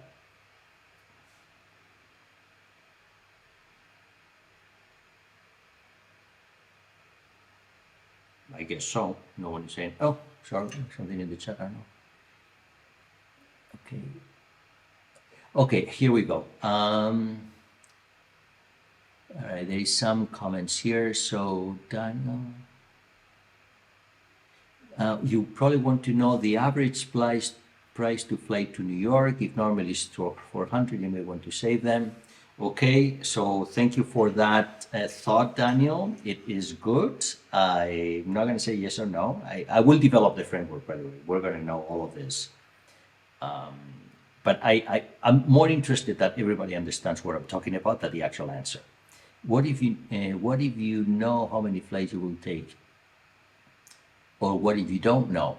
So as we will set up a framework where it will not matter. It will not matter what is the expected value. It will not matter how many flights I take. We're going to act, as we learned, on an arbitrage-free principle. The idea is... You can just mimic the option true, like if you know exactly how many flights you're going to... Okay, okay, a good point. I could mimic the option 3. Mimicking the option 3 may force me to fly to New York. Just to replicate a portfolio. So we're going to do something similar. This is what we're going to do. We're going to go back to our way of thinking. We don't distinguish if $1 is given to us in the form of a free ticket, a free car, a free drink at a bar, or an actual dollar in cash. We don't care. It's $1. And we're going to be motivated by our prohibition for anybody to make free money. That's the framework. You see? Now we're taking our framework to the limit. Okay?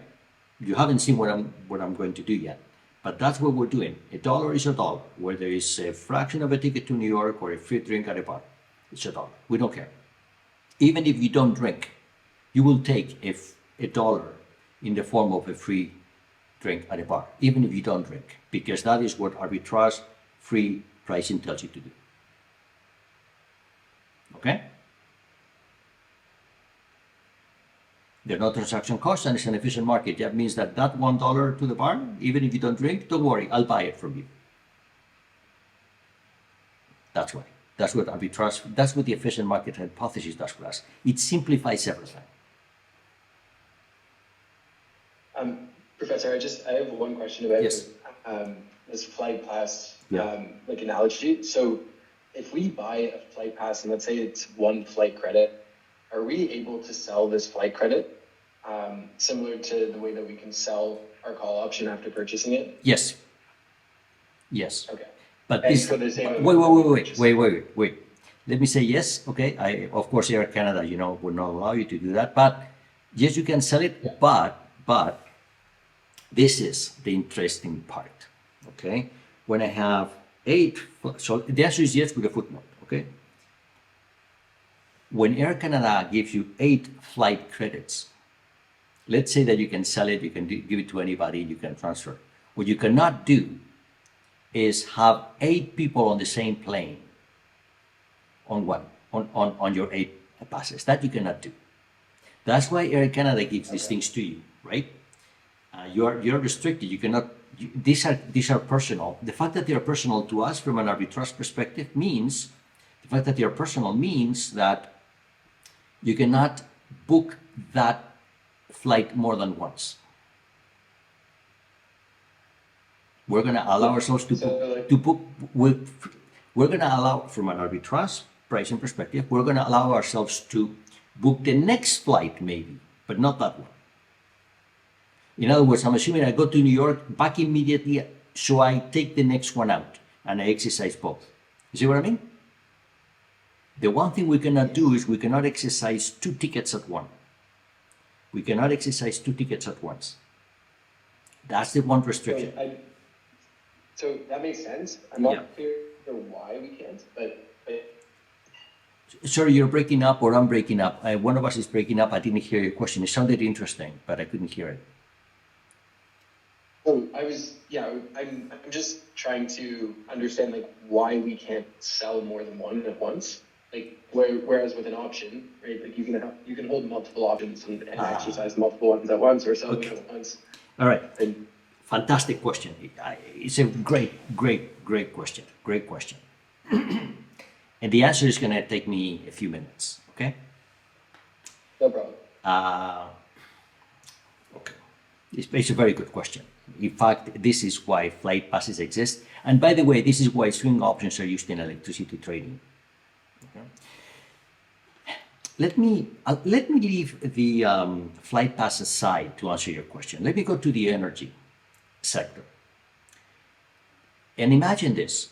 Imagine that I am Petro-Canada. And gas prices are expensive and people are afraid they're going to go even more expensive. And let's say that, let me give you a simplifying assumption. Let's say the price of gasoline is $1 per liter. One. Okay? Okay. So, and let's assume that you all drive and you all consume some amount of gasoline per week. It's not relevant. Okay? As we will see, it's not relevant. But what I'm going to do is I want to sell you individual options to buy gasoline from me at $1. And let's say I sell you, 1,000 liters for the whole year. Okay? 1,000 liters for the whole year.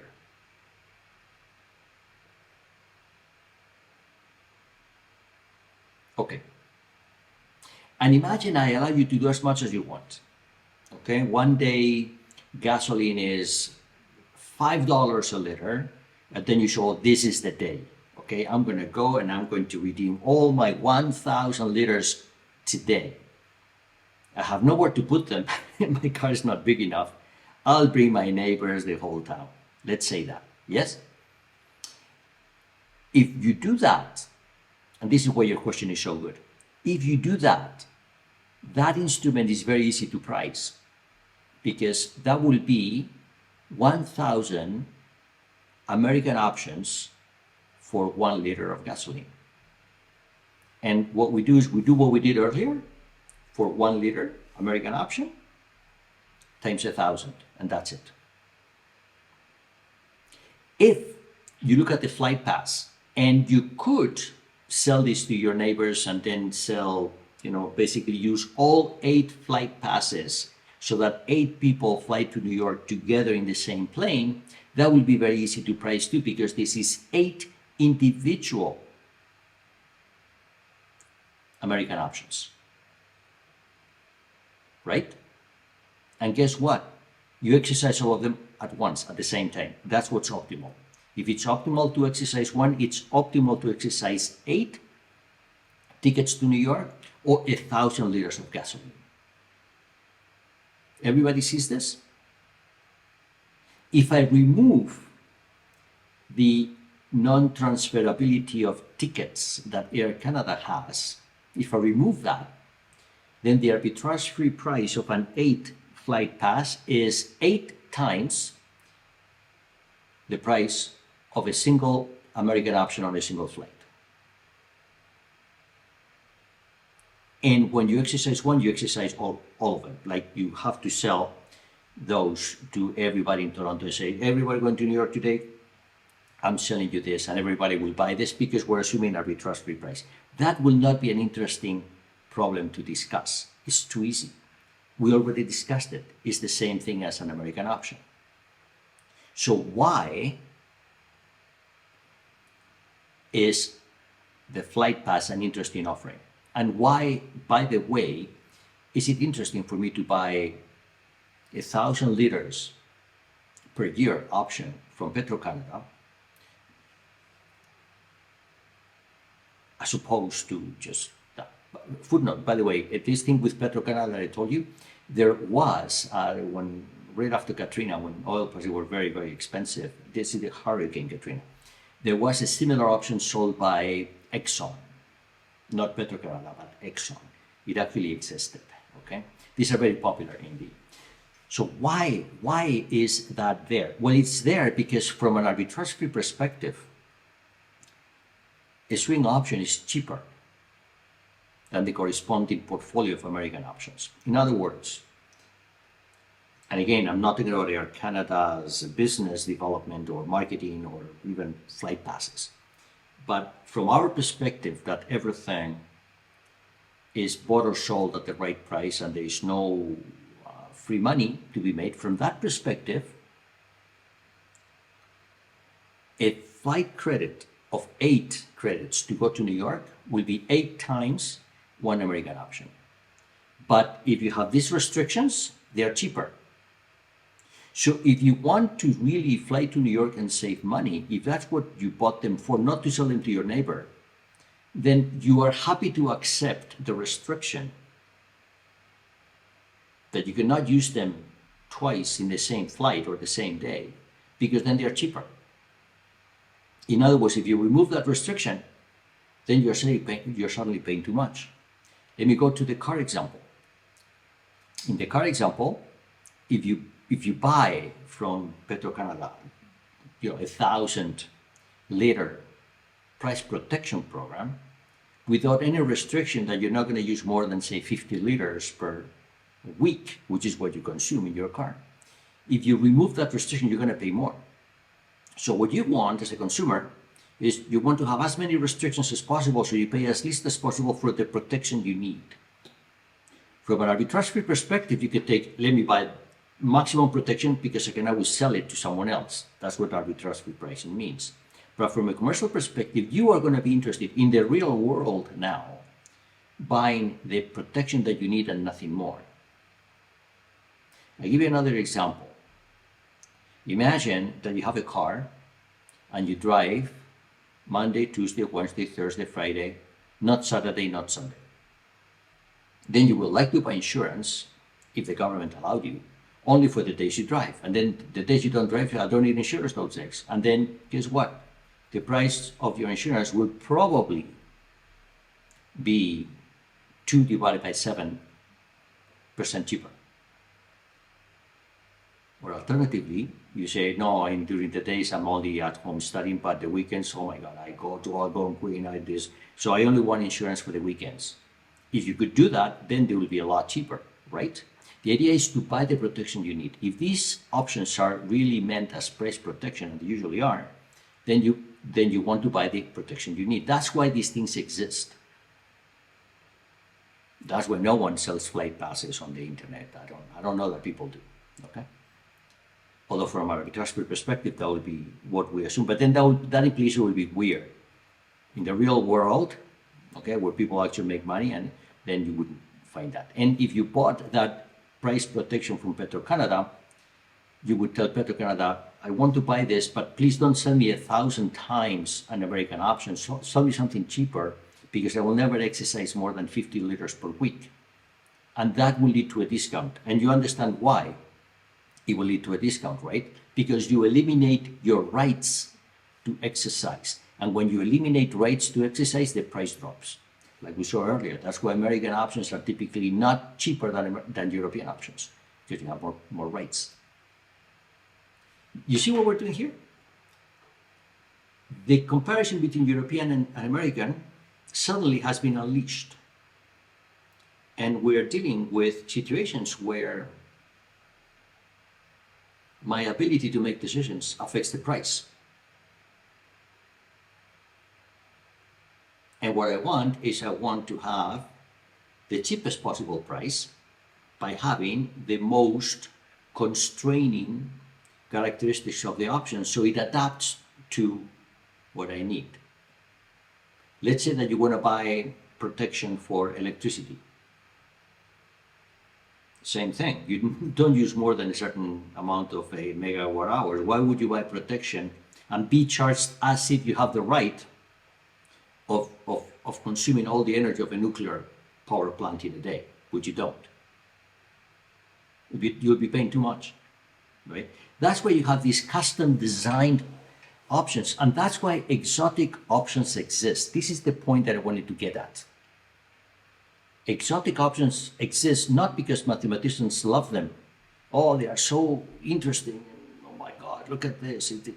No, they exist because they are adapted to the needs of the option holders, be it protection or something else, and they are so carefully designed, typically, to give you exactly what you need so you don't pay for something you don't need. The idea is to remove optionality so you don't pay for something you don't need. I'll give you an example. There's options called Bermudan options. Bermudan options are options, they are American, except you can only exercise the last day of the month. Why would you do that? Why would someone want an option that you can only exercise the last day of the month? The last day of the month is where many cash flows happen. You have payroll, maybe you get paid something. So if this is protection for something, that protection is not going to be available to you on the middle of the month because the cash flows are not there for the protection that you need. Okay, imagine, for example, what we discussed earlier, where you need insurance against US dollar prices being too low because you have payroll to make. Well, your payroll is at the end of the month. So maybe you want to buy protection only at the end of the month, which is when you need it. And maybe it's cheaper than you buy protection for every other day in the year. That's why exotic options exist. You buy the protection you need. At first, people just buy protection, but once competition happens, the banks have to compete with each other. So, well, you know what? You're paying too much for your options. Why? Because they give you optionality that you will never use. I'll remove that optionality, and then you can save money. You're never going to use it anyway. You understand what I'm saying? Air Canada could sell American options on their tickets, and maybe someone would buy them. But then if someone flies off and says, you know what, this thing you're giving me, I really want protection for not just one flight. One flight in a year is nothing to me. I would like at least 8. But I could buy the same option 8 times, but I'm paying too much because I'm never going to go to New York twice in the same day. Or you could buy plus protection for the price of oil and say, well, give me 1,000 units. But then you realize, oh my God, I'm paying as if one day I'm going to use 1,000 liters of gasoline in one day, which I'm not going to do.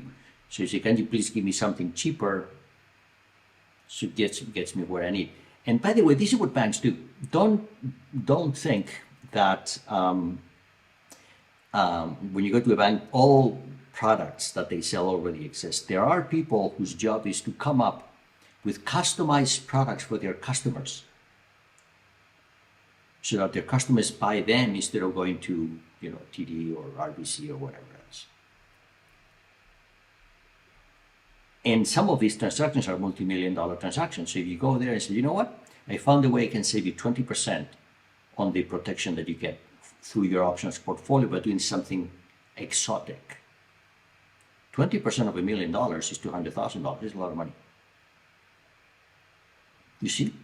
That's why exotic options exist, because they typically are customized so consumers get exactly what they want. Of course, then they give rise to very interesting mathematical problems, and that's why mathematicians usually like them or hate them. Sometimes they're very difficult. But they're never done for intellectual reasons. They are done for commercial reasons. Is that clear?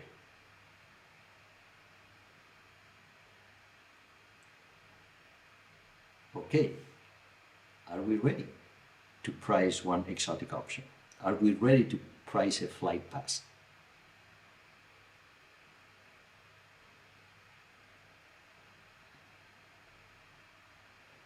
I have half an hour left. What I would like to do is I would like to price a very simple form of a flight pass to you and leave it there for you to think about. And next week, if needed, I will review it like I did today. And let me tell you, what you're about to see is something that very few people know. Not because it's extremely difficult. You will see it's not difficult. No. See, I think it's very interesting. But I think we are now in the mindset to understand that this thing we're about to see is there not because it's interesting from a theoretical perspective or it gives rise to, the theory gives rise, is not particularly nice. We'll solve it in a nice way because that's what we like to do. We like to find, solutions which are nice and mathematically clear and even beautiful sometimes. But this thing we're doing is we are creating a custom-made financial product that has a feature that we can price if we follow the discipline of arbitrage-free pricing that we just learned. Okay, let me show you, okay? Let me show you and then I'll see if everybody understands. Like I said, you're okay to not understand this today, but if you don't understand this today, please think about it, because then I will do it again tomorrow. But I don't want to do it all the things again tomorrow. I hope I motivated your thinking enough so that this is something that you find interesting, okay? So,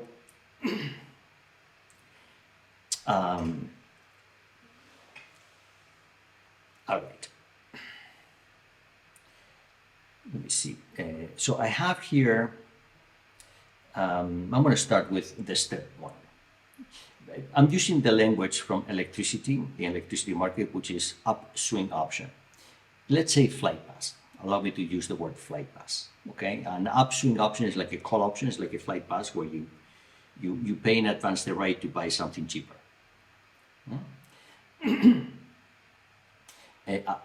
Upswing is, there's upswings and downswings, and this comes from electricity, which is whether you put power into the grid or take power from the grid.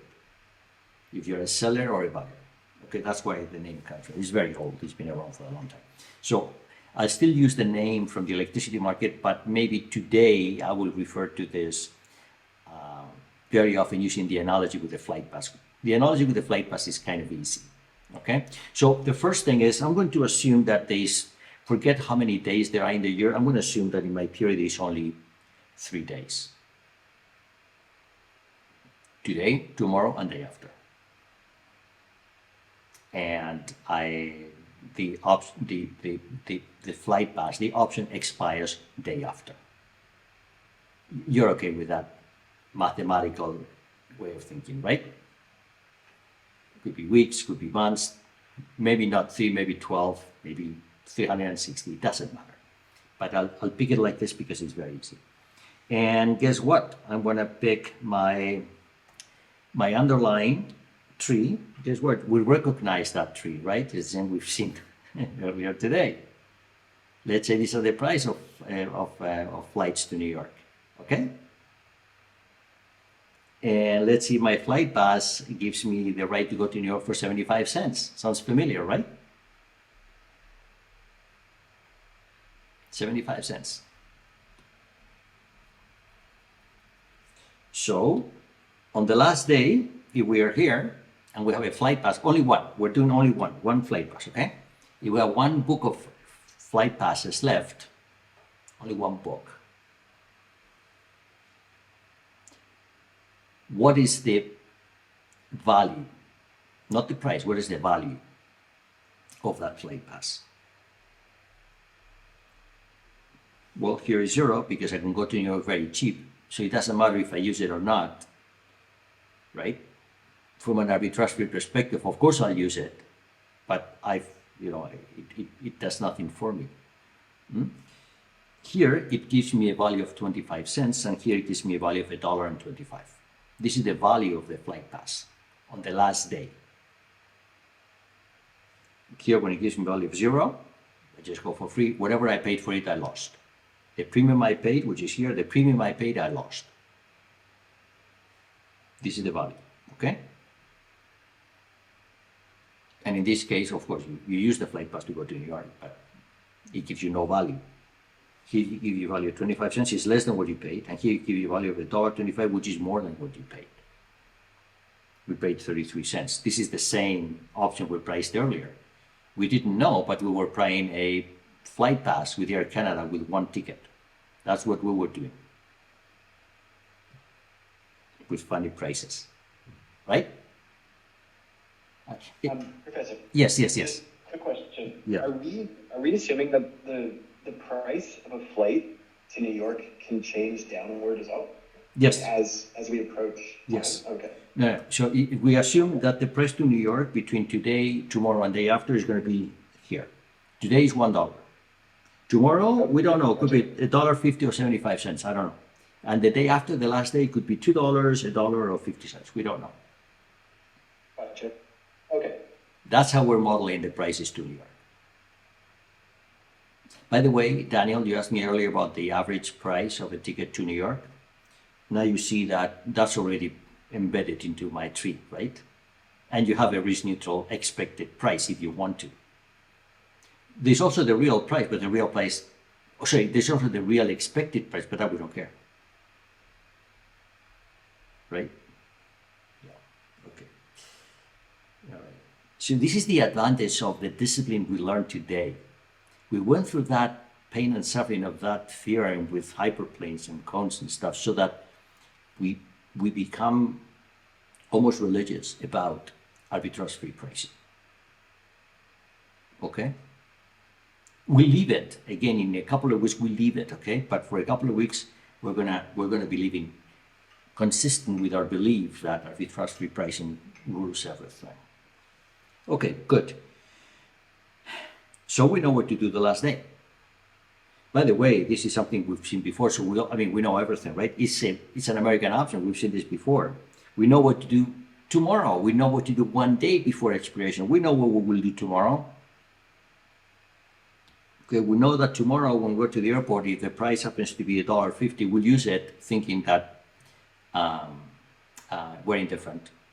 But of course, since we already have it, we could go to New York still the day after, right? And if it goes down, we use it for sure. We know that. This is the American option we saw earlier. And then today, we know how much we pay. We pay a third. And we know we will not exercise it today because the price to New York is $1. We don't, right? What should the price be going to New York today for us to use it?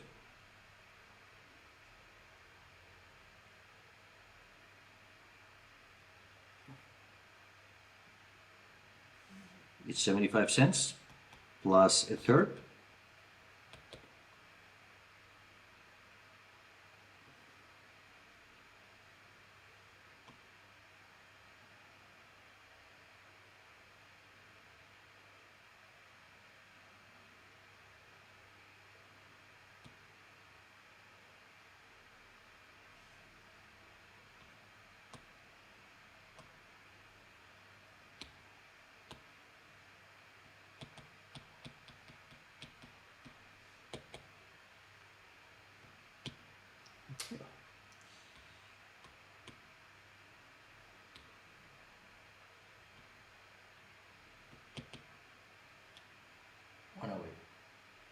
If it's more than 108, we'll use it. Otherwise, we don't.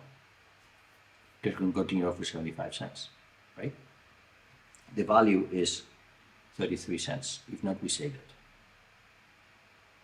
That's what this is telling us. All right.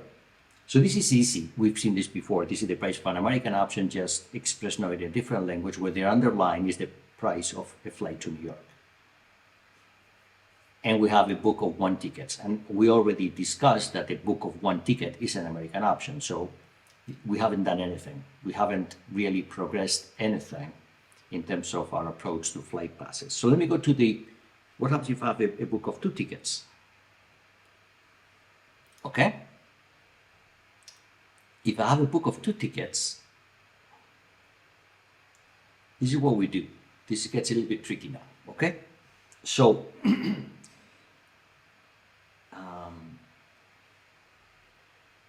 if I have a book of 2 tickets, the last day, the payoff is, we can only use 1, so this is the payoff, right? It's not like I can multiply this by 2. This is the payoff. No. You may ask, how come I made it to the last day with 2 tickets left? I should have exercised 1 like yesterday. That's not the point. We're following the discipline, which is we go back, we think backwards, okay?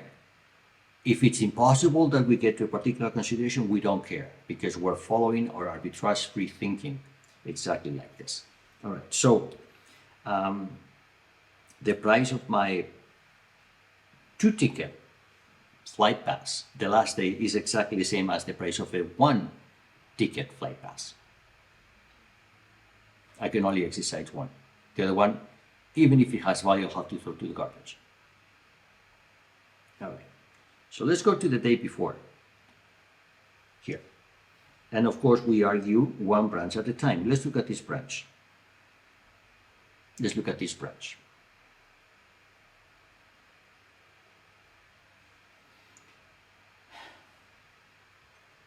The price of a flight to New York that day at that point in time is 75 cents. So it's kind of trivial what the answer is going to be. I have 2 tickets left. Of course, I'm going to use 1. Of course, it gives me a value of 0, but I'm going to use it. And when I do that, when I rip 1 ticket to board the plane, I have left a book of 1 ticket. How much is that book of 1 ticket worth?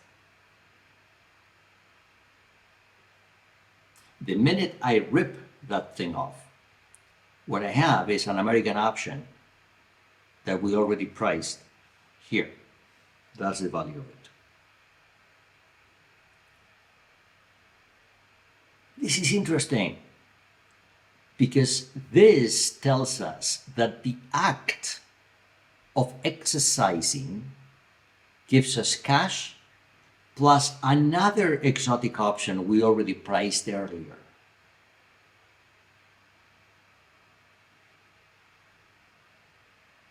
See that?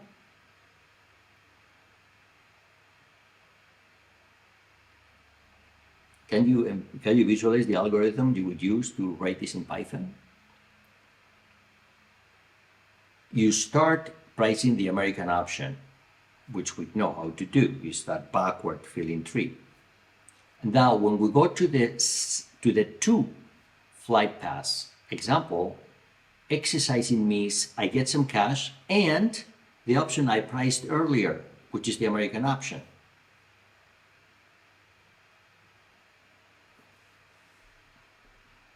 So the value here is 12.5 cents. 0 when I rip a ticket off, just gives me no value, and 12.5 cents because that's the book of that's the remaining value of the book with 1 ticket left. Okay? How about here? Sorry, I'm in the wrong tree. We have 2 trees now. Well, actually 3. The stock tree, the 1 flight pass tree, and the 2 flight pass tree. Okay, I was in the wrong one. So when I go here I have a very interesting decision to make. It's trivial, but it's very interesting. Which is, I have 2 tickets left. Exercising 1 gives me 75 cents plus a book of tickets which has only 1, which is also worth 75 cents. So the value is $1.50. That's the value. If I rip a ticket off, What happens if I don't rip a ticket off? I say, no, maybe I should save it. What happens if I save it? Isn't it still 150? No. What happens is if I save it. If I save it, then I've made my decision to make that it's a European branch. It's a European branch with a payoff equal to that. If I don't rip it, I stay in that tree. I don't change trees. I stay in that tree with a European option, with this payoff. Therefore, the value is going to be what? What's the value of this branch, of this notion European branch? The fact that we don't rip that ticket off makes it European. What is the value of that European branch? Jonathan? Sorry, just doing the math right now. Yeah, hold on. It was a rhetorical question when I said your name, okay? Hold on. We've seen this before. Look at that. This was a European branch, wasn't it? Yeah. And what was the price? Yeah, it's 75. 75. Exactly. You see? So if I don't exercise, I am making that branch European, which means that the price is 75 cents. If I exercise, I get 75 cents in value in cash, plus a book of tickets, which is the previous one, is this one, which is also 75 cents. It's $1.50. So at this point, I don't have a choice. I have to exercise, or I'm breaking the arbitrage principle. Therefore, the value of the option is $1.50. This is the interesting note here. Everybody sees that. You may be tired and then you want to see it again next week. But do me a favor, think about it, okay? I will do this again next week, but I want you to think about it. Think about it between now and next week. This is one of the most interesting examples we have seen in this course. How we're using arbitrage-free pricing to make decisions. This is a big deal. And this has far consequences for us if we understand what we do. There's a few footnotes. I'll give you the footnotes next week. I want you to realize the beauty of this. This is beautiful. This is fantastic. We set up our database and our thinking in the right way so we can write an algorithm and it works perfectly.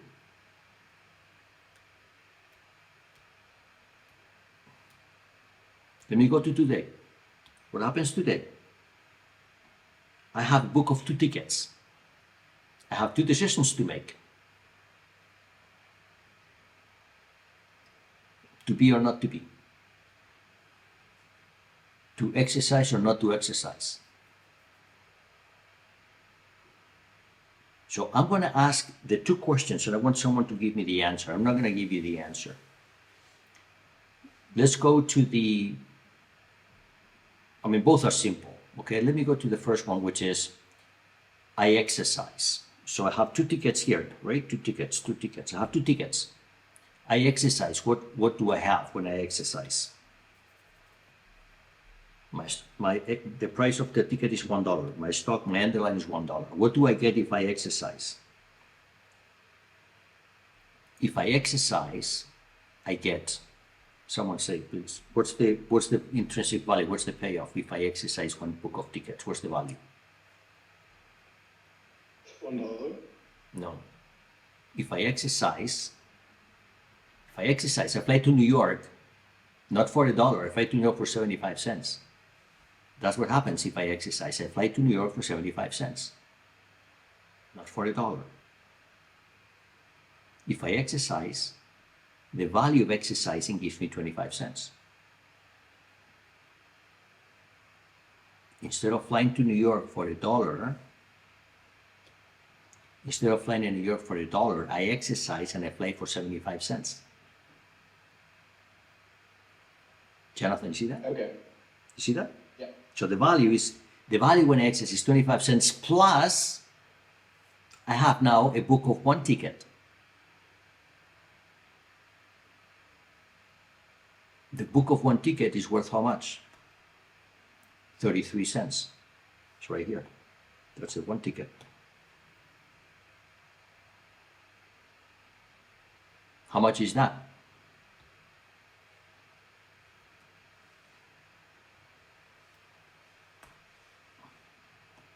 That is 25 cents from exercising plus 1/3 of a dollar, which is the option.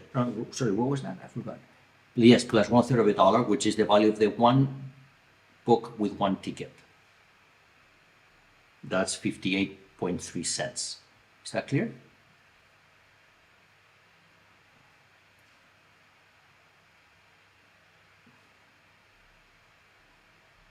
Is that clear?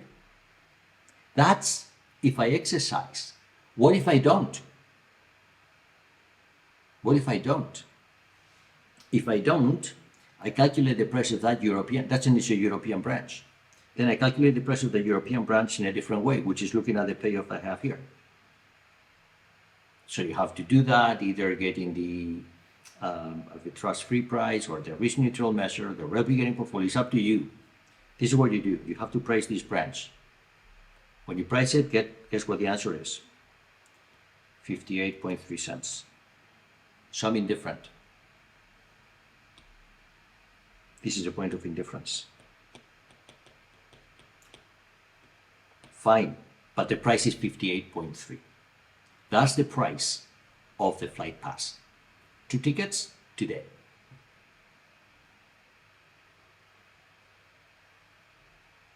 And by the way, I have the replicating portfolio. I have it there too. I have a replicating portfolio at every stage of the way.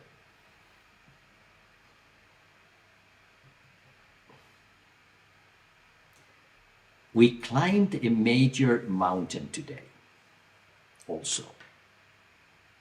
I hope you recognize that. If you have difficulty understanding some of this, it's completely understandable.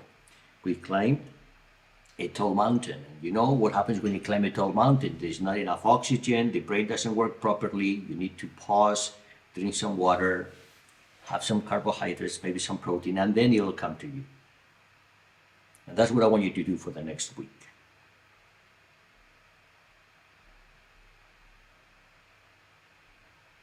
And then we can price this with daily increments, with 8 flight passes, whatever you want.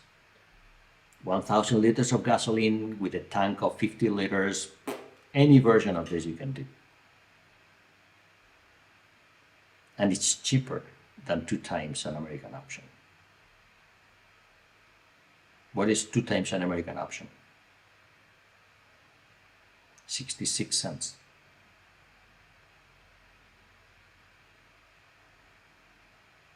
Why would I pay 66 cents if I never fly to New York twice the same day? I pay 58 cents. I get exactly the same benefit from the option. And I save more than 10 cents, which is a fortune in the arbitrage-free world.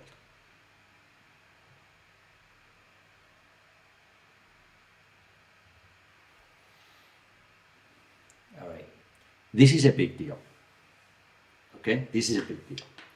And I hope you understood it. I encourage you to try to understand it. There are a couple of footnotes. I'll give you the footnotes next week. I don't want to introduce footnotes now. I have achieved what I wanted. And by the way, with this, we are done pricing stuff like this. The next step is to do this in real time, in continuous time, which is the same. It's just that the math becomes, you will see. We need to be aware of one thing, and then everything will follow.